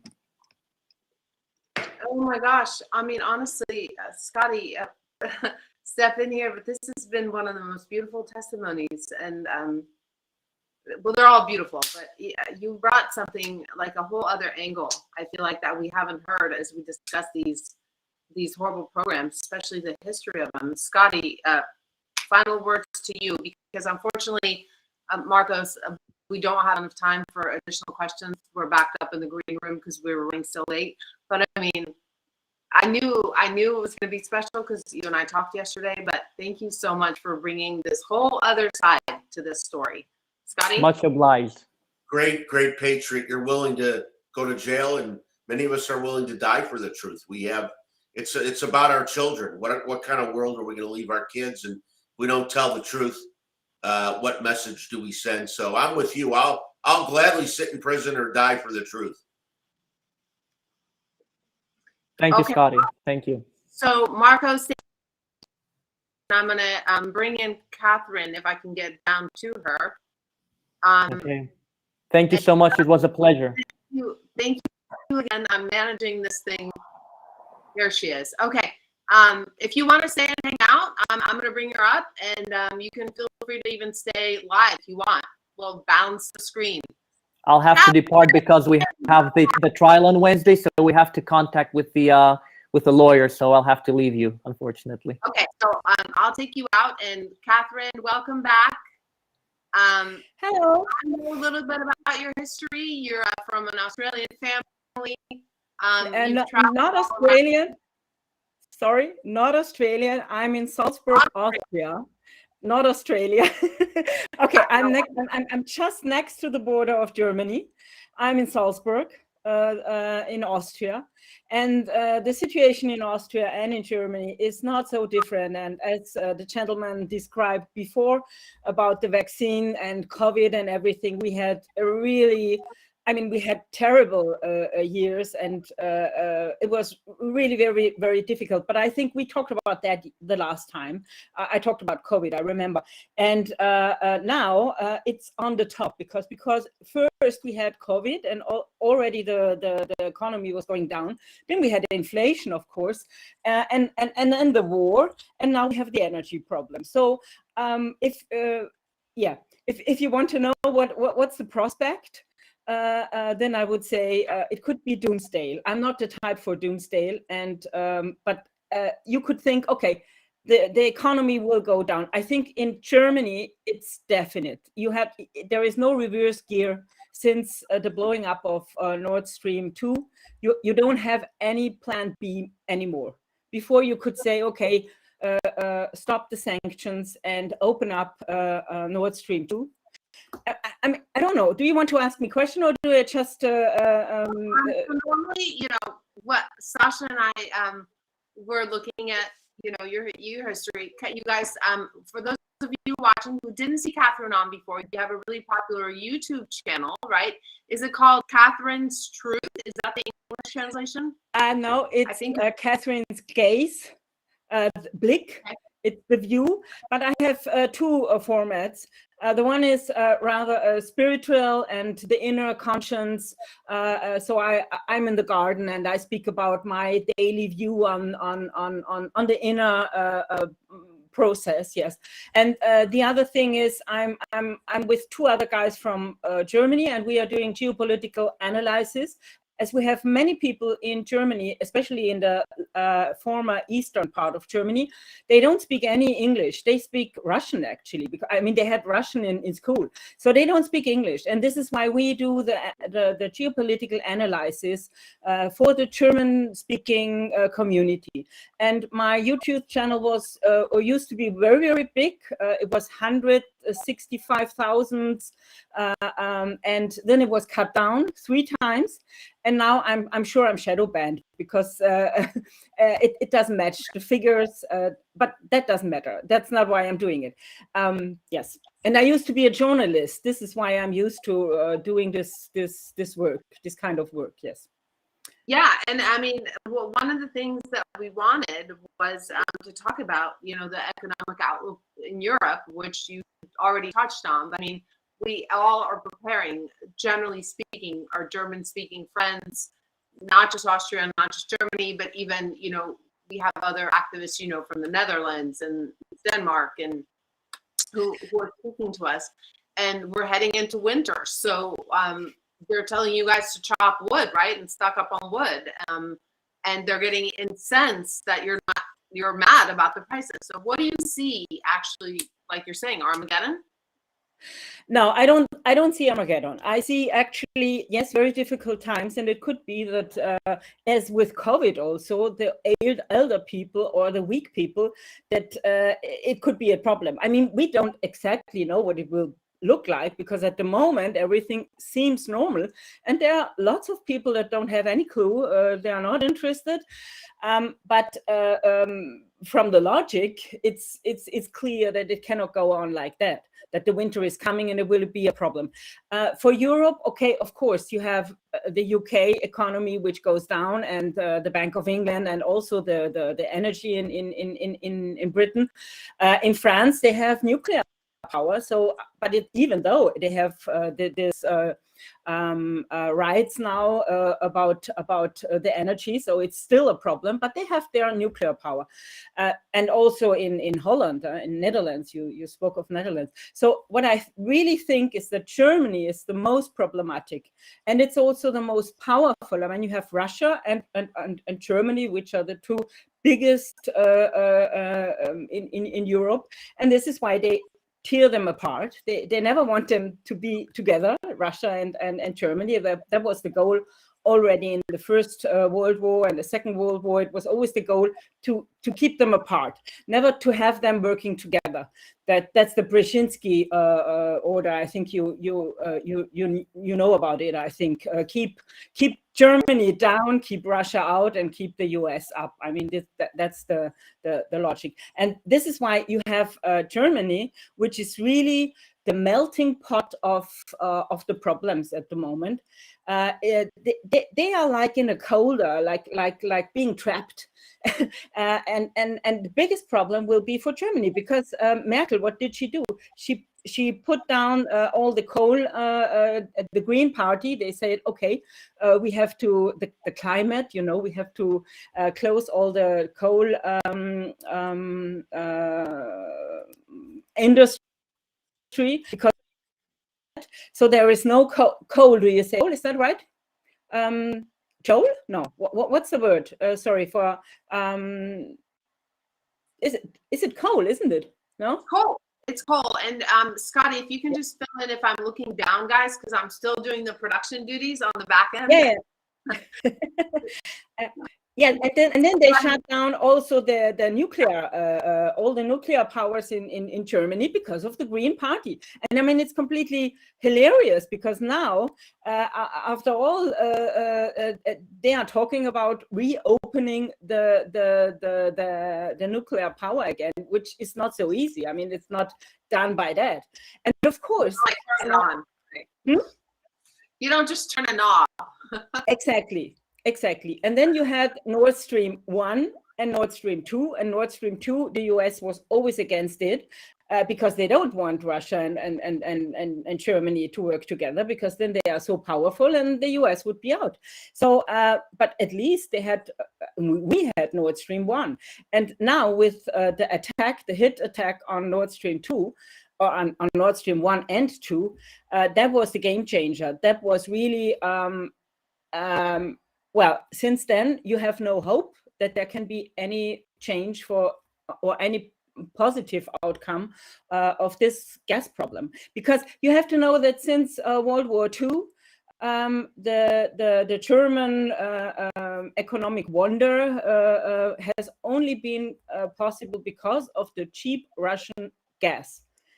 But the media here turns it in the opposite. They say, oh, it's Putin that doesn't want to deliver gas to us, and we don't have any gas because of Putin. But that's not true, because Putin, already the Soviet Union, during the Cold War, they always delivered the cheap gas, always. And now, during the war, also Putin kept delivering the cheap gas. Yes, and now it's coming to an end because of the pipelines. So this is really... this is a death sentence for the German industry. Yes. Wow. Okay, so you guys, this is cool, because we're getting like a legit geopolitical analysis from every angle, not just the standard, questions we ask, country specific. So this is across the board, and we're gonna have this issue. So now you and I talked about this. Like, what are their So what are their motivations? I'm looking at the questions that we had that you and Sasha were going to talk about. And I remember one of them being particularly good, so I want to find it. Do you remember it off the top of your head, or no? Joanne, I have a question in the meantime. Okay. Do the Austrian people buy into the mainstream media, the bullhorn of the globalist cabal? Where are the Austrian people in terms of being awake or believing the bullshit from the media? Yeah, very good question. I mean, I'm very close to the Austrian and to the German people, but only, of course, those who are already awakened, because those who follow my channel, they are very awakened. But I think that COVID did a lot of reverse. There were people, especially here, I mean, also in Germany, but especially in Austria, you had lots of people on the street because of this vaccination. That was too much. So many people were aware here's something not going on well, because of the children also. It's because of the children. But what I don't understand is, now they had already figured out that the government didn't treat them good because of the vaccine, and now with the Russian war, they are buying in. They are completely. I mean, most of the people buy the shit that they write about it, because yeah, Putin is a devil, and yeah, I mean, if you follow really what's behind the scene, then you can see that it's completely the reverse, as it was always. It was always like that, exactly like with in Libya with Gaddafi. I mean, what didn't they tell us all? And it's all lies. And in Germany, I mean, in Austria, it might be a little bit better, because we have here a party, the FPÖ, and we have a very smart guy there, Kickel, and this party is really against the vaccine, and is also against the sanctions, and was pleading for reopening the Nord Stream. So they were really in a good. They are in a good direction, but they are in the opposition. And in Germany, you don't have anything. I mean, you have the AfD, but it's not really. It's very controversial in Germany. So I think actually we are in Austria better off than in Germany, also because we are neutral. Okay, good. Okay, yeah. So Scotty, that was a great question. So whose interests do these things serve? That was your question. Tell us. And then we're going to bring up Pastor Jackson, who's been very patient with me, because I can't even see him in the green room. Okay, so the good thing about this whole shit, I can say, because it is really a shit. I mean, when shit hits the fan, we will know in the winter what it will become. But the only good thing about the whole thing is that it becomes so evident. It becomes so evident. The lies become evident. And I mean, in Germany, you have these green politicians, the green economy minister and the green foreign minister, and they are very openly. They say, "Oh, we don't care about the Germans as long as the poor Ukrainians are being served at." I mean, they're really very open. So you can see that in the government, German government, they are against their own people. And in Austria, it's not so evident, but it's still evident. So who does it serve? Well, if we look at the pipe Nord Stream 2, we know that the U.S. deep state, I don't say the U.S. because it's not the U.S., it's the deep state, it's the global agenda. They never wanted Nord Stream 2, but what now happened is that they have done an attack on their own ally, because Germany is an ally, a NATO ally. So it's evident now that they are actually acting against their own people. And everyone I'm sure everyone in NATO knows it, everyone in the EU knows it, who has done it. I mean, it must be, it's evident that it has to be a state. No, I'm talking about the pipeline now. So it's serving Poland, and it's serving the US. Poland, on the same day then they have been hit, the pipelines, they have opened another pipeline which serves them, and now they can decide for Germany whether they get a little bit of gas or not. It's Poland that has the power, the control over it.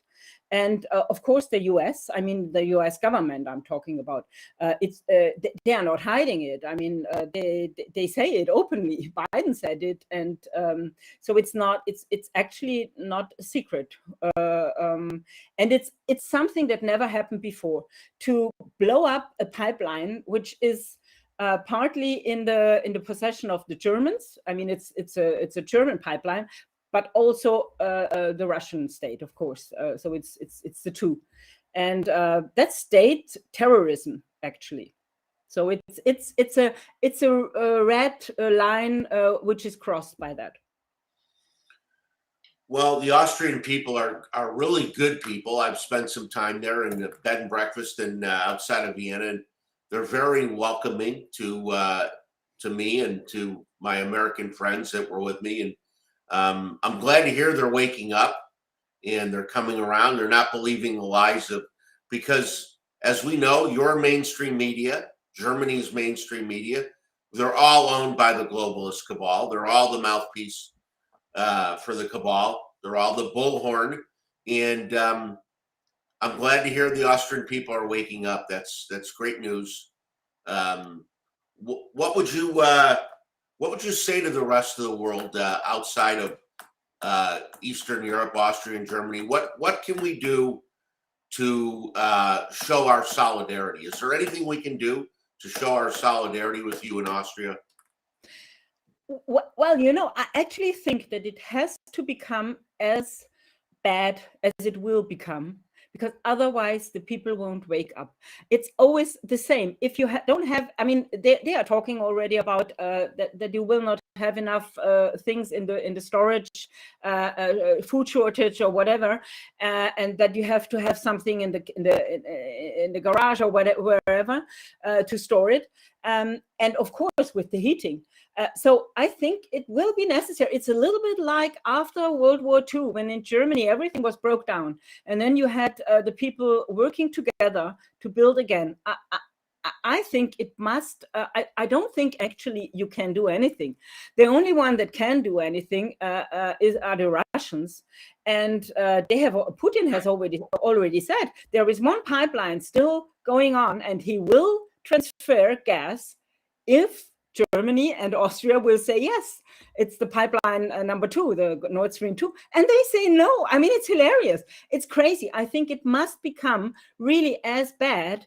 Otherwise, the people won't wake up because they don't want to believe it. They don't want to believe. And if they don't have anything more to eat, and if it's cold, then the people will gather together and they will speak with each other, and the opposite of COVID, where everyone went apart. And I think this will be when they assemble together and they will help each other.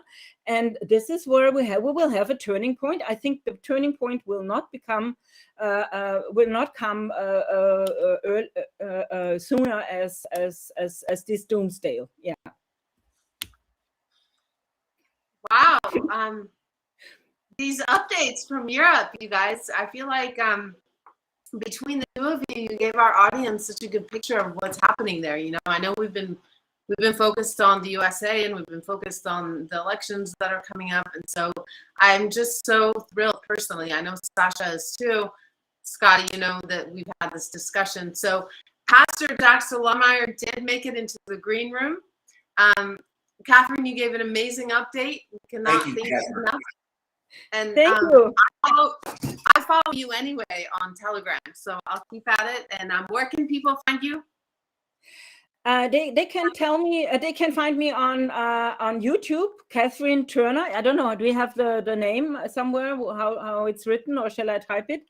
I'll get it out to everyone in the resource replay. So make sure that I just brought him up just so we didn't lose him again. And make sure everyone, thank you, Catherine, and make sure everyone look at the replay emails, because they'll have everyone's info in there so you can find Catherine. Thank you. Goodbye. Bye. Have a wonderful day. Thank Pastor Jackson, hello. Can you hear me? I think you're muted, or am I frozen? Scotty, you're okay. We can't hear Pastor Jackson. We can't hear you.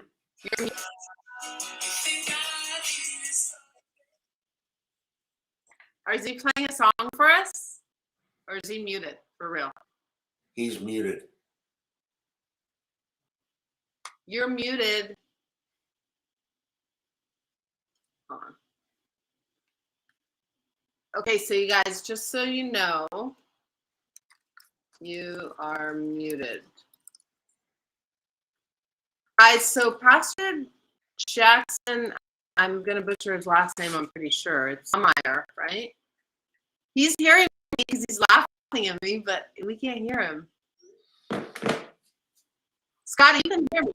I hear you, Joanne. You're loud and clear. I haven't heard Jackson yet. Okay, I'm going to call him. Scotty, talk to us. Talk to us about what mischief the mainstream media is up to. And I'm going to silence myself and call Jackson. Well, I'll share a story. Last week, I interviewed Mr. G. Edward Griffin.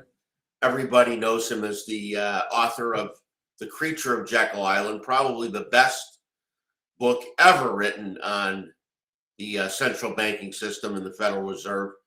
But I asked him about the various wars we're in, the military wars that are in the form of special operations in Ukraine, with Putin taking out biolabs, Nazis, and the criminal syndicate. I asked him about the economic wars. Will we get a great reset or the version of Nasara Jasara that we all want to see? I asked him about the bio wars, the wars for our children. We know that we've had major intense human trafficking and pedophilia wars, the military special operations to rescue kids from the dumps.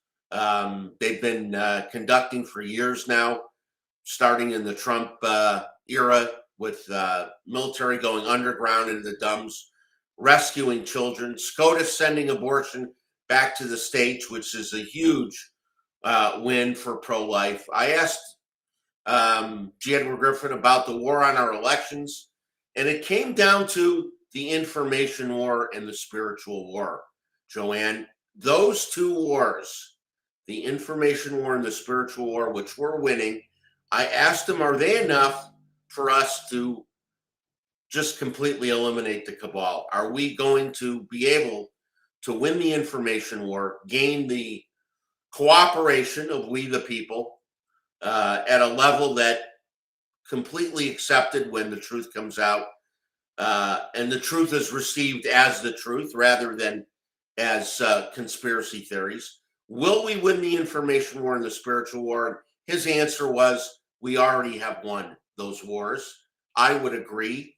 And if you consider those two wars, notwithstanding the other wars, because they're very apparent, you wanted me to touch on the economic war, the fight for the financial reset. Rest assured, the US dollar, the fiat dollar hegemony is gone. The US dollar, the fiat dollar, has no more standing in the world. It's no longer being used by any country as a method of trade. They are using asset-backed, gold-backed assets, really all in-ground assets, which will back our new currencies. So rest assured, we will get some version of Nasara, Jasara. I don't understand it, the full extent of Jasara, but I understand the elements of it. Really looking at a world of abundance rather than a world of scarcity. Their reset, their great reset, it's all about a world of scarcity. Many of us will not be around to see their great reset because in their world, their depopulation plan will eliminate 14 out of 15 of us. None of that will happen though.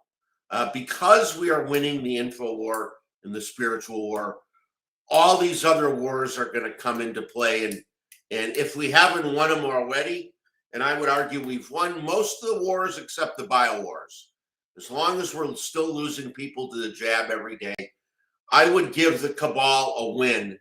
Put a win in the cabal column in the bio war, in the area of bio wars. But all these other wars taking place, we are winning, and particularly the information war and the spiritual war. So, Joanne, I hope we can bring in Jackson now.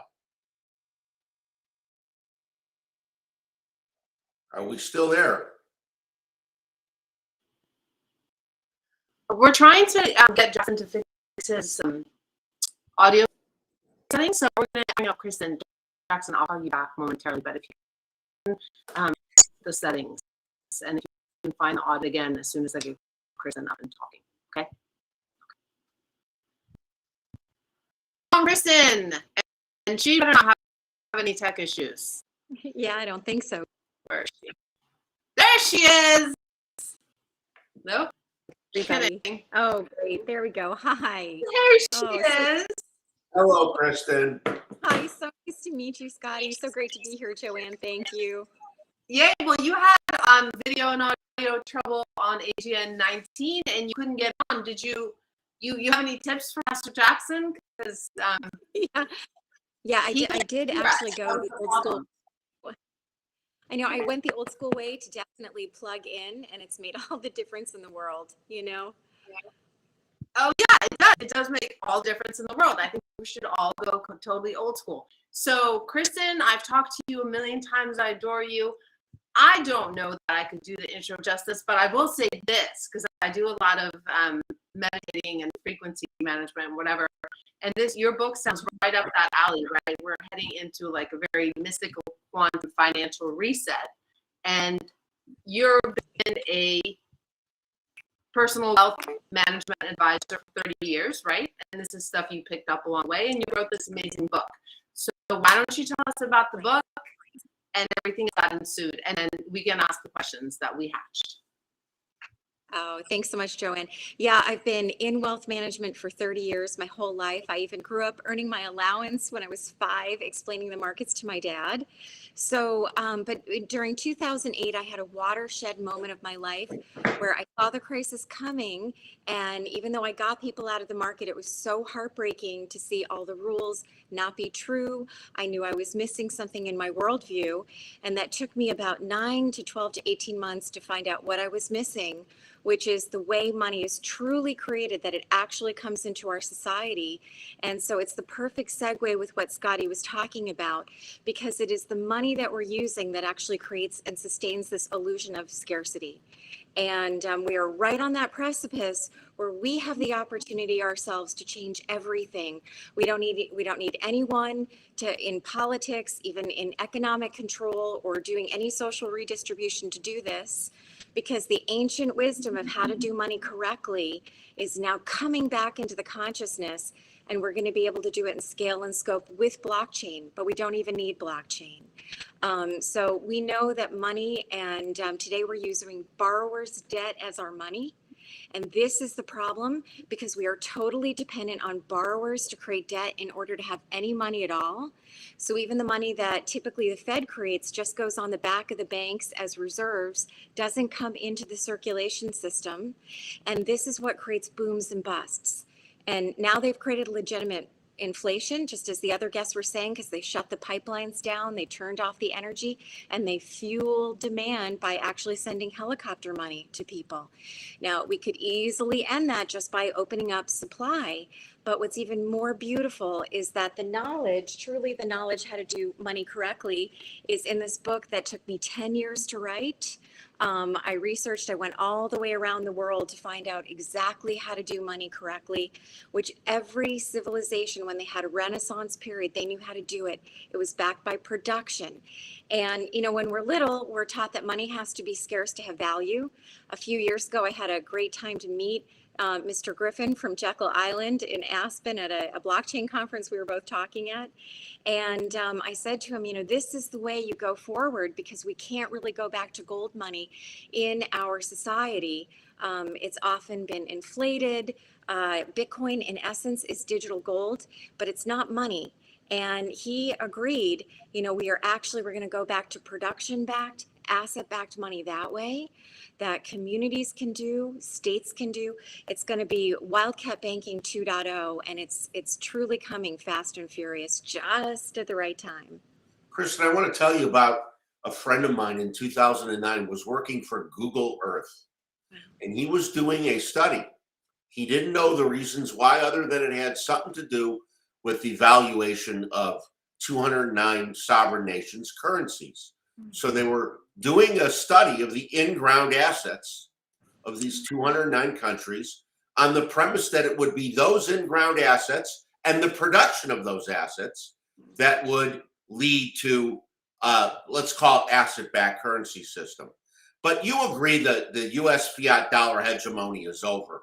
The world won't support it anymore. Yeah, I mean, it absolutely is on the crescendo down, right? And this may have been going on for a very long time with a whole host of events that we've seen. We had pernicious deflation. Interest rates could not rise until they created the inflation that we're seeing. And so the stress for me over the past 20 years before was, how do we possibly secure an income versus, my Italian grandparents in New Jersey in the 70s who would get 15, 18% on CDs, right? So we've seen this slow, gradual death that, of course, may be replaced now with some type of global currency. I say all of that's fine because we have the knowledge how to fundamentally do alternative currencies, complementary currencies, currencies that real people have done forever, but as they've never been done in the past. When we start getting the sophistication of blockchain, no one can counterfeit it. Nobody can lie. It's perfectly transparent, and they will come into existence and out of existence. The money supply is going to fluctuate perfectly with supply and demand of real production. And this is what will make abundance flow. It'll allow the normal, we have this amazing amount of abundance that's always ready to flow. And when we come together, whether it's hypothetically Amazon could even start producing money, I think we're even, my guess is that we're even going to see companies coming out and doing this.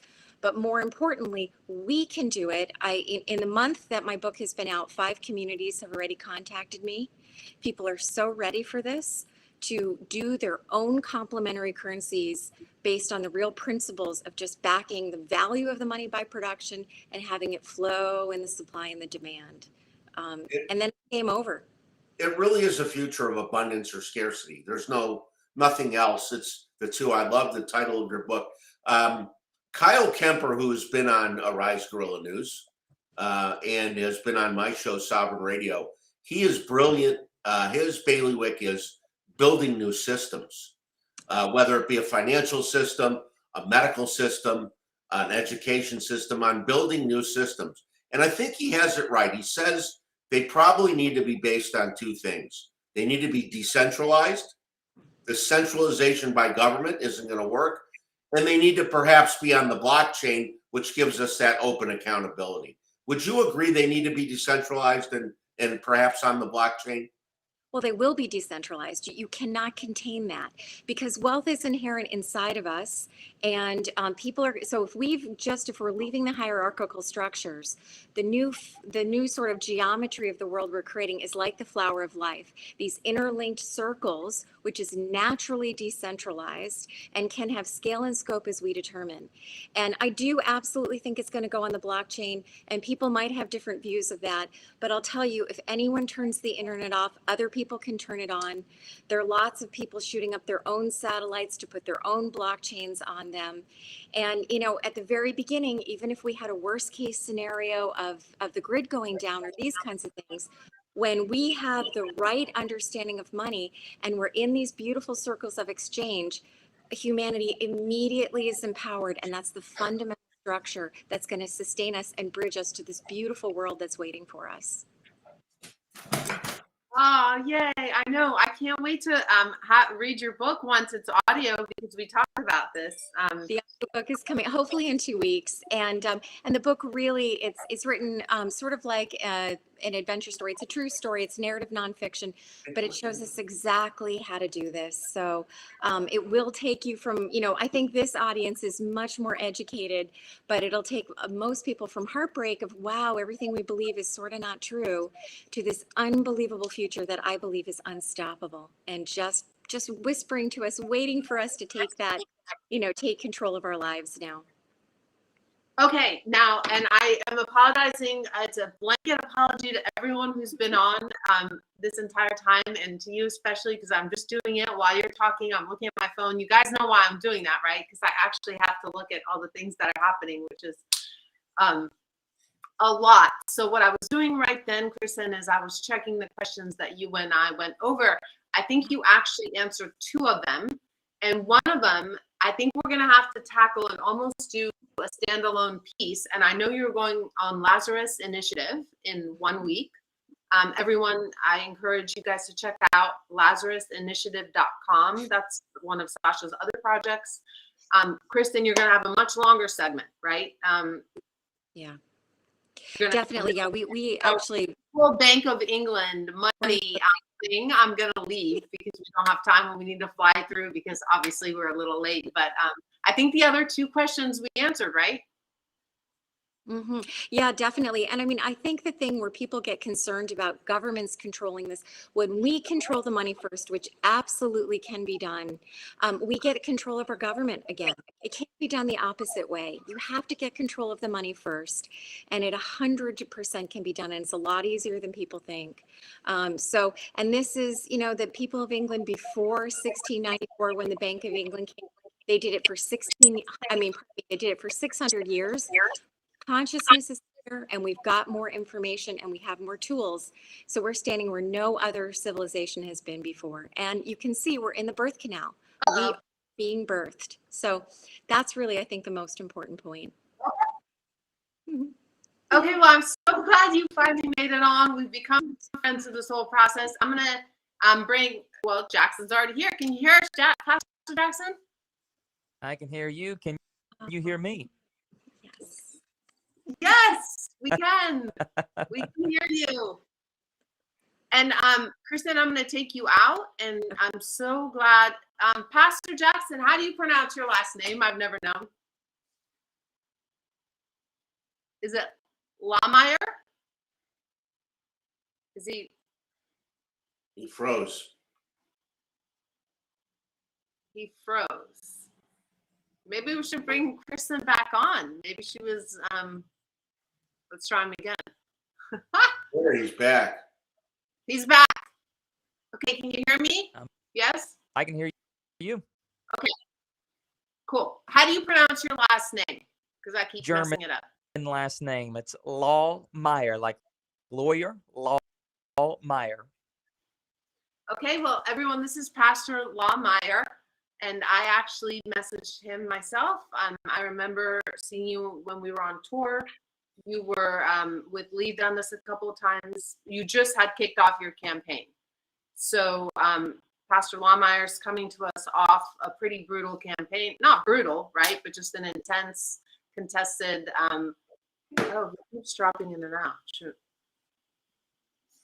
You keep dropping in and out. I don't know what that is. But anyways, you actually... you can tell the story because I heard you mention it.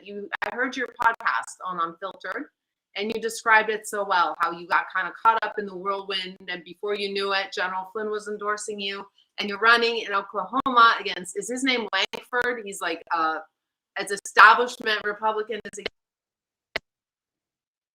threw to the race. So why don't you tell the audience about yourself and about that?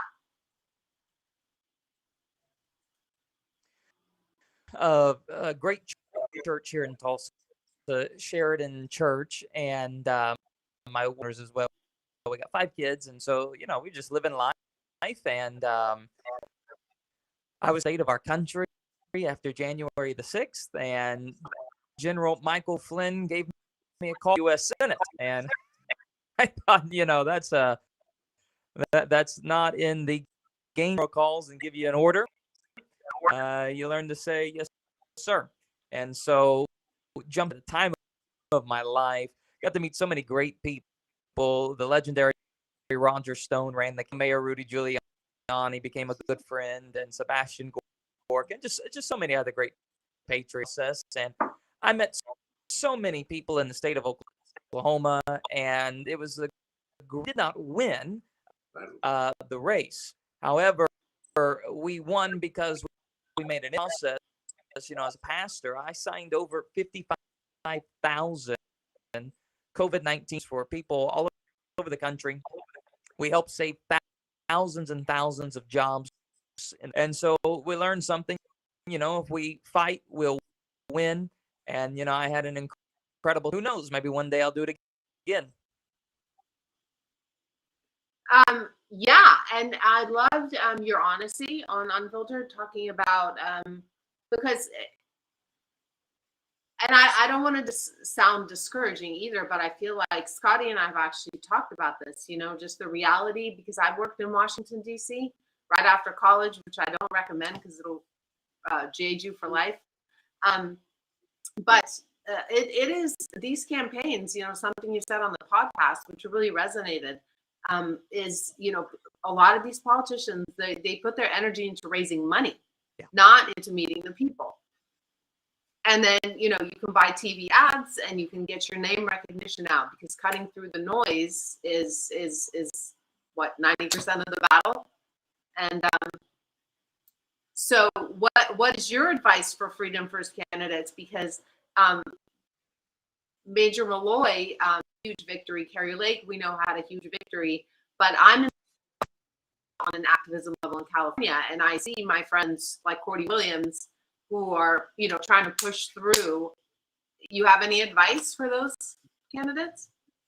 Yeah, I think office did it for 15 months, and the reality is, and it's a hard reality, is the mother's milk of the campaign. And so you have to be able to fundraise. And so grassroots candidates, we're going to have to get better at fundraising, because I can tell you that was the one I didn't think that was as important as getting out and meeting people and campaigning to do that. But if you're going to take on the establishment, if you're going to pull off a victory, it is of money. And so people who are on the conservative side of things are going to have to become willing to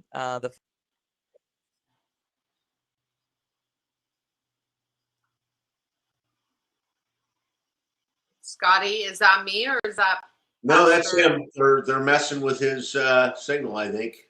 I don't know where he's broadcasting from, but his signal is going in and out.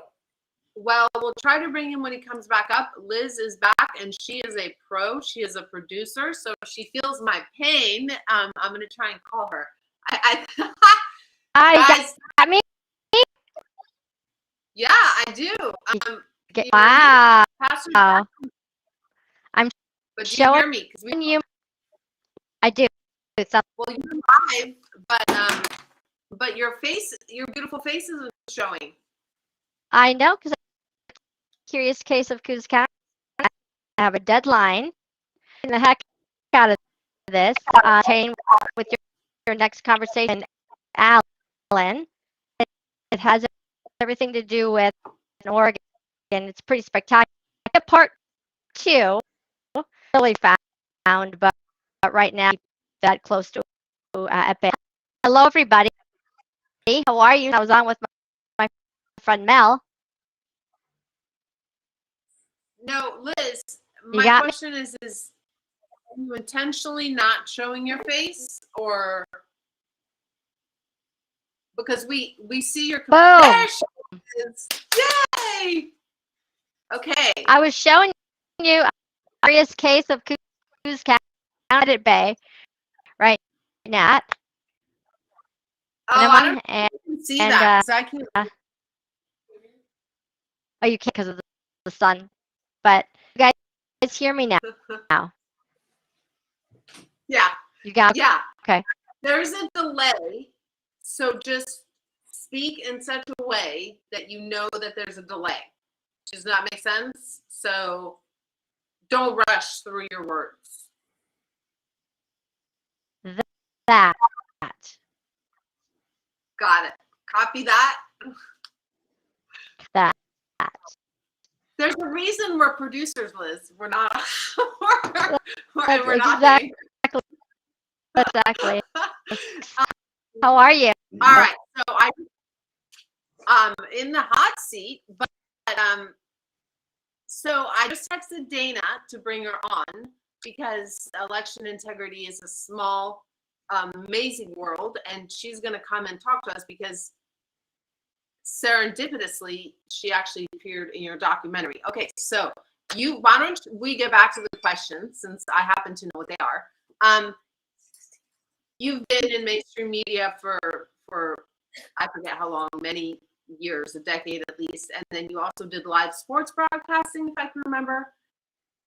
And of course, the Steele Truth with Ann Vandersteel, and everyone knows producer Liz. A lot of our speakers on here have been on the Steele Truth. So now you've started your own company to help truth get out, to help patriots and freedom fighters sort of present their material beautifully.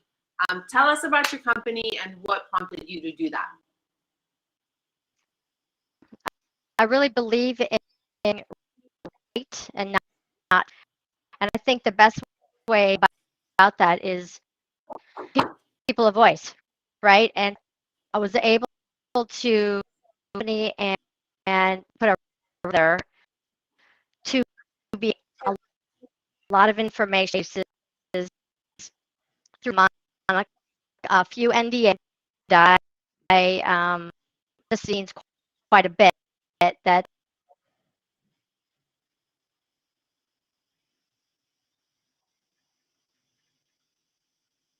Can you guys hear Liz? No, she's faded out now too, Joanne.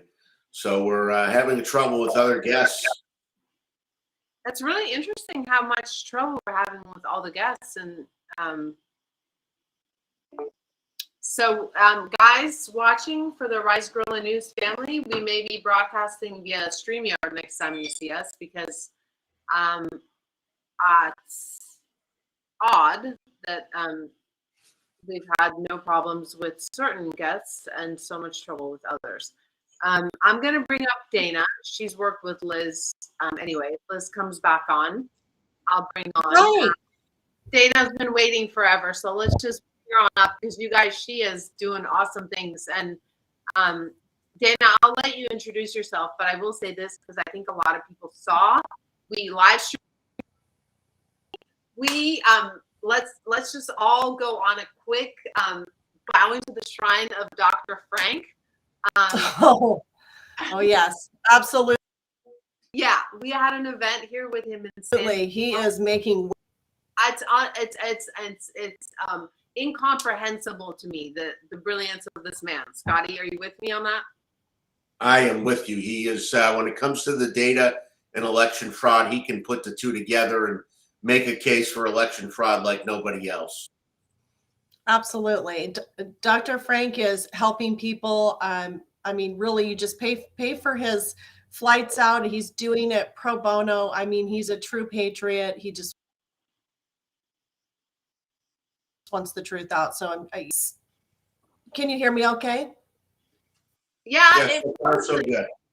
It froze for a second, but so far so good. The reason why I bring up Dr. Frank is because when we hosted him, Scotty, he works with groups of people. So he gave a presentation specific to San Diego, and we're building a team here in San Diego that's going to be doing what you're doing up in Oregon. So Scotty, Dana is one of these people that works with Dr. Frank, because they uncovered shockingly, and what we saw on Tuesday, you guys, and I'm really trying to get, it's on Instagram, but I would really love, Dr. Frank was hoping, or I was trying to get him to come back on again today, so people really understand how systemic this fraud is. I just don't think this is being driven home. Scotty, do you feel like, Dana, we'll let you talk in a sec, but then this is so important. Scotty, you saw that presentation. Do you feel like to our audience, we have yet to this day communicated to that extent how incredibly consistent and systemic it is across the board everywhere? No, I don't think the systemic nature of the fraud's been communicated. We've had people like Patrick Byrne, Mike Lindell, Dinesh D'Souza all spend a lot of money on proving election fraud and documentaries. We've had a lot of canvassing, the kind that you're doing, Dana, now, the kind that we're doing in San Diego, that's getting affidavits from voters to attest to the fraud. And that canvassing and those affidavits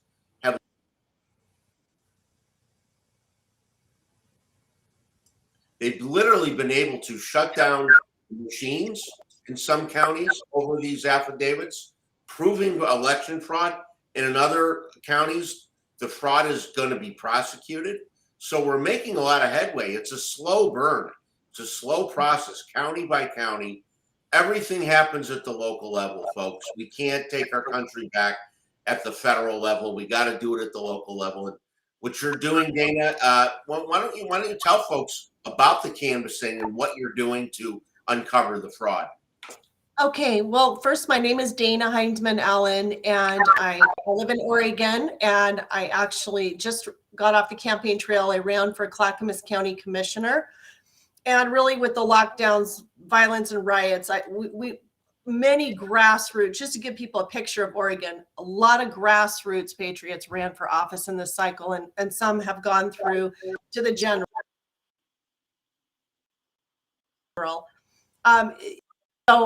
Actually, myself and a gal, May Wong, who ran for Metro position 2. During this whole election, the primary, I'm going to tell you what happened. That was very unusual. So we're in one of the biggest counties that I ran for commissioner in the state of Oregon, and kind of magically, all of a sudden, 60% of the ballots barcodes were blurred, and so there was this massive need for 10 years, same one, no problems. And to bring in all these people out of the blue, the volunteers and some county workers, to take the original ballots and transfer the information onto a fresh ballot. So this was like a slow drip of results. It was drug out. It was actually reminiscent of the 2020 drag out of the counting. It was very disturbing. And a lot of the numbers were just we were able to see it, every day dripping out slowly. Well, actually, kind of a godsend situation. May, she actually got up at 4:30 a.m. on the morning of Memorial Weekend, Sunday, when, everybody was asleep. And she actually started taking screenshots, timestamp screenshots of her race. And she has multiple. We're talking like between just massive amounts of these screenshots that see the votes going down thousands. I mean, literally thousands in her race. And then it also showed them alternating between the two candidates. There were 2 in her race. So we got together because I'm with an activist group, Free Oregon. I'm their political director. I'm a real estate agent in Oregon. But I got together with her, and I just knew, with all of the debacle with the barcode issue and the counting and everything that was just seemed, we decided to join forces with the Justice League of Oregon. We created that, and we are bringing we basically went through 2 months of communications, questioning them, all the formal complaints that we did to the state and the county. We had 2 other candidates join us because we wanted to get to the bottom of it. These screenshots are literally smoking gun. They show that there's some sort of breach going on. And so we essentially were roadblocked. We were misled. We were essentially, the government was suppressing us. Even looking, it's like, if there's straight up elections, show us, let us see. We're doing all the diplomatic, procedural inquiry, and we're being suppressed at every turn. So essentially, we're going to file. We then got an attorney. He sat on it for a month and a half, and did not read the case. So now we're filing pro se this week, the latter part of this week. We're going to have the case up and running. And so we've got all the communications, the screenshots, and we're going to do our very best to go forward and fight this, because we can't unsee it. You can't ignore it. It will affect all the elections from here forward if we do not make headway. There's also cases that are being filed, that just were filed basically about the by some people in Oregon as well, why the Secretary of State is refusing to look at any anomalies. So there's a huge fight going on in Oregon, and if we have a chance to turn our state, have the governor's race, we're ahead in the Republican Party. I mean, this grassroots movement here could break up the whole West Coast pack, which that the World Economic Forum is definitely trying to get their anchor down on the West Coast, for those listening, along with the East Coast. So that's what we're doing. It's it's a big deal. Follow it through as far as we can go. I know that was a mouthful. No, it's not. It's not a mouthful at all. And in fact, I would like to, because I see Major Malloy in the green. Can I just add one more thing? So Liz, actually, some of the people in Coos County, their documentary is called The Curious Case of Coos County. And just to give you, can I give you a little example real quick? Joanne? I did. I don't know. I mean, you're seeing him on screen. So I did. I brought up Gerald. I thought it might be interesting to have two people who are actually in the races, and wondering how much of this you've seen in Vermont. I know if Kevin Hoyt, who was on before, is to be believed, Vermont is corrupt to the core. He's running for governor. And I know in New Hampshire, there's been a lot of questions about corruption. This is different, but it really doesn't matter if we're talking about the Senate or if we're talking about small local races. And so, yeah, I mean, tell us. I know it's Liz's documentary, and we'll wrap up on this front, since I mean, this is what this is all about, at least in the USA, for the next couple weeks. So go ahead and continue with what you were saying. No. Yeah, I was just saying that in Coos County, some of those odd things that prompted the documentary, a lot of us are in that documentary that Liz is producing, The Curious Case for Coos County. So essentially, the adjudicated ballots in 2020 in Oregon, in Coos County, averaged like 0.7. Currently in this election, in Coos County, which is part of their case, their study they did, is 8.3% adjudicated ballots to the ones that needed their voter intent to be determined by the person working. That's a huge jump. And then recently, when they asked for the 2022 primary adjudicated ballots, the clerk resigned and said the hard drive crashed. So essentially, we're just seeing all this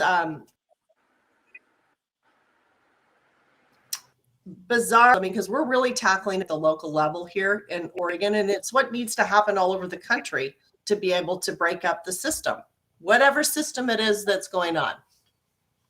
So I just wanted to share that piece. Right, and we heard that when we actually hosted one of these events. As we said, Dr. Frank travels around the country. He only, it's for his expenses. He just asks for somewhere to crash. And Scotty, we had the great honor of having dinner with him for a few hours after the actual presentation. So we kind of really got to grill down. And really, it's exactly what you're saying is what he's saying. And I'm sure, Major Malloy, you're finding that even though your race is on a obviously national level, but we can only act locally. Like what Frank was saying is it's just not going to work, trying to fix it from the top up down. It's going to have to come from the bottom up if we're going to fix anything. So how is Vermont, Major Malloy, with covering all these kind of systemic voter irregularities? Well, I want to say, can you hear me okay? Yeah. So I want to say thank you, Dana, for all of that great insight there. Folks are looking into matters, but one of the things I've been talking about resonating is for voting reform. Actually do away with the machines, go to paper ballots, make it a national holiday. As I mentioned, with limited exceptions, voting by in person on that day. So that's some things I look to do. And I do want to make it, one of the things I talk about is to try to reduce the perception. I think there is the remaining perception that maybe there's some impropriety or your vote didn't count. And I can't stand that as an American. So I want to reduce that perception absolutely as much as possible so that every American feels and believes that their vote counts. That's absolutely perfect. Thank you so much. And that's actually, go ahead. No, I did. That was it. Oh, and thank you, Gerald Malloy, for running. Thank you. Well, thank you.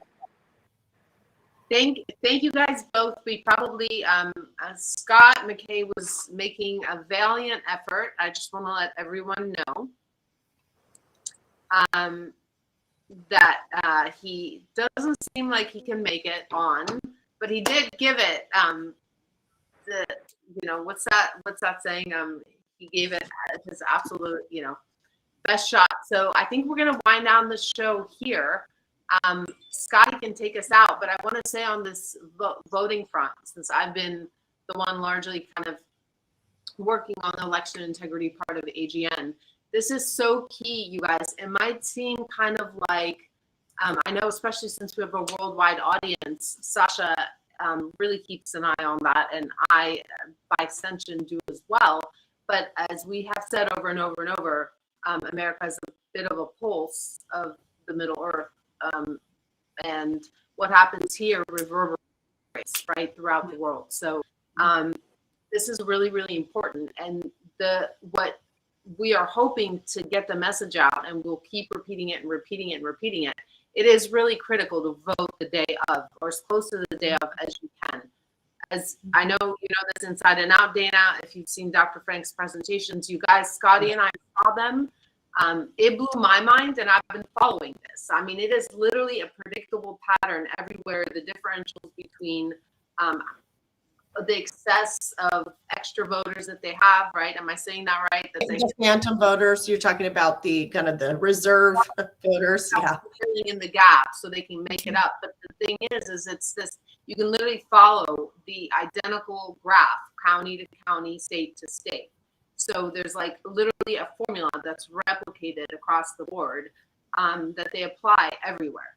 So it's not like unique, like no one's surprised. It's predictable to that extent that they will. The problem in Oregon, yeah, we have mail-in voting exclusively. Makes it, last day is key for us. Yeah, and if Dr. Frank is kind enough, and I'll reach out to him today, we will make his presentation in San Diego, because it really spoke about the whole country. But I mean, you can see it because it's applicable to every single state, what he showed in California. So we will try and get it. Dr. Frank said Oregon is one of the worst when he came. One of the Yeah, I think that all the states are bad, but what he stressed, and he stressed this again, and so since he's not here, I'm just going to say everything he said, and Scotty, just correct me if I'm wrong, but he said that, he thought, what was it, Ohio? I think that was one of the states. I think that's where he's from, and he said that's a red state. Like, we thought we'd be fine. Kentucky, I think that's Mitch McConnell's state, right? He said it doesn't matter. It's not, we've said it over and over again, it's not blue versus red, it's not Democrat versus Republican, it's the establishment versus the citizens.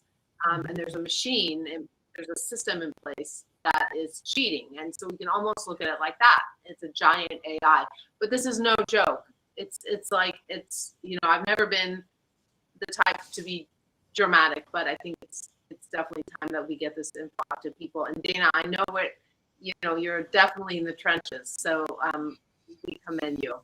And thank you, Scotty, and Major Malloy. Thank you so much for staying on this whole time and for coming in. And we're going to be watching your race and getting the word out about it too. This show reaches hundreds of thousands of people in the coming weeks. So we'll try and make a dent and see if we can get it in a Trump rally. Yeah, well, thank you, Joanne. Thank you for having me. Scotty, you're good. Nice job on a difficult show here. You did great. Yeah. Thank you. Thank you so much for having me. I appreciate it. Okay, Scotty, use that beautiful voice and your incredible savvy to close out this curious broadcast. Well, General Malloy, we're going to be rooting for you. How cool will that be to see you in the U.S. Senate? I think it would be awesome. Dana, keep up the great work. You're in the trenches on a local level, and that's what's going to take in counties all over the country. Great show. Great job, Joanne, under a lot of adversity. Sasha, sorry we couldn't see your funky act for the 2 hours, but we'll get you next time. We'll be back when, Joanne? A fortnight? October 30th. Big announcement, Rise Guerrilla News fam. The next one would technically be October 30th, but we are seriously looking at back 1 week, because obviously that would us on November 6th, which would be 2 days before the election. And at that point, it would probably be pretty focused on sending out messages to the U.S. population. We haven't decided yet, so stay tuned on the newsletter and social media. And remember, Scotty, when do we vote? Just election day. Listen, there's all this early voting, all these mail-in ballots. It allows them to cover the spread. They see what's coming in. They're able to cover the spread on election day because of all this early voting. So we got to vote on election day, and preferably in the later hours of the day. We can really throw them off by voting later in the day. They don't know what spread to cover if we're voting later in the day. So trying to do everything we can to take a little advantage back because they've been stealing our elections. Dr. Frank says this goes back to the 80s. There's no doubt in his mind they've been stealing elections since the 80s. Awesome. And we vote in person, obviously, and we bring a blue ballpoint pen in case we should happen to get a ballot. We should use that instead of Sharpies.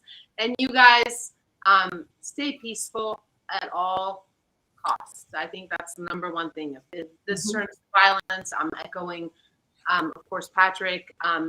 Remember onemoremission.com. Share that with any veterans or retired military or retired law enforcement you know to sign up to be poll watchers. But honestly, they're sending goons. This was discussed on the Election Integrity Edition in case you missed it. Soros is planning on sending, I forget, I think it's something, what is it, Scotty, 5,000 or 10,000? Soros has hired 5,000 brown shirts, Antifa, BLM, other paid agitators to flood the polls, create havoc, disrupt. They're going to have lawyers on call to try to knock down anything that we might be doing even legitimately at the polls. We have to match them. We have to go out to the polls. We have to watch. We have to keep an eye on the polls, watch the polls, work the polls. That's what Patrick's organization, One Last Mission, is about. One More Mission, training veterans and first responders to work the polls. So this is a big time. We have heard the elections may be postponed. We don't know. We got to pretend. We got to act like, not pretend. We must act like we're going to the polls on November 8th. We're going to flood the system. Vote that day. Vote later in the afternoon if you can, if at all possible. Don't let them cover the spread. And we're going to be great. And Joanne, we should close by thanking all the Arise Guerrilla News posse, our viewers that are watching the show every couple of weeks. Thank you to all of you posse members that watch Arise Guerrilla News. If it's not for you, we wouldn't be here. Yeah, you guys, I mean, it's amazing. Sasha said on the Lazarus Initiative Gold Q&A, I shared a script with our speakers and on our Arise Guerrilla News channels. But a lot of you guys listening probably didn't see this. He said it in a private Zoom call. So this is just go show you that this doesn't get out. But he said he was told, all things added from all our different teams, all the different channels and platforms, he heard the election integrity special was watched by 44,000 people. Okay, that's a decent number of people. And then of course it compounds. And, by the time that, we see it being shared and syndicated and whatever, you're well into the hundreds of thousands of people, if not into the millions. He said it himself. He didn't know. So we're not doing this for nothing. You guys aren't watching this for nothing. When we provide the clips, when they're shared, they're a lot easier to share than the whole broadcast because it is long. But we love you guys so much for showing up every 2 Sundays and I see the share rates going way up, and I know we're lecturing, but they are like quadrupling from what they were a month ago. So you guys rock. Thank you so much, everyone. We love you. We got this. God bless you all. Peace out, everybody. Have a nice day. Bye. Bye, you guys. Bye. Bye, Scotty. Bye-bye, Joanne. Great job. Hey, Joanne. Nice job. Thank you very much. Wow. Both of you. Bye. Bye.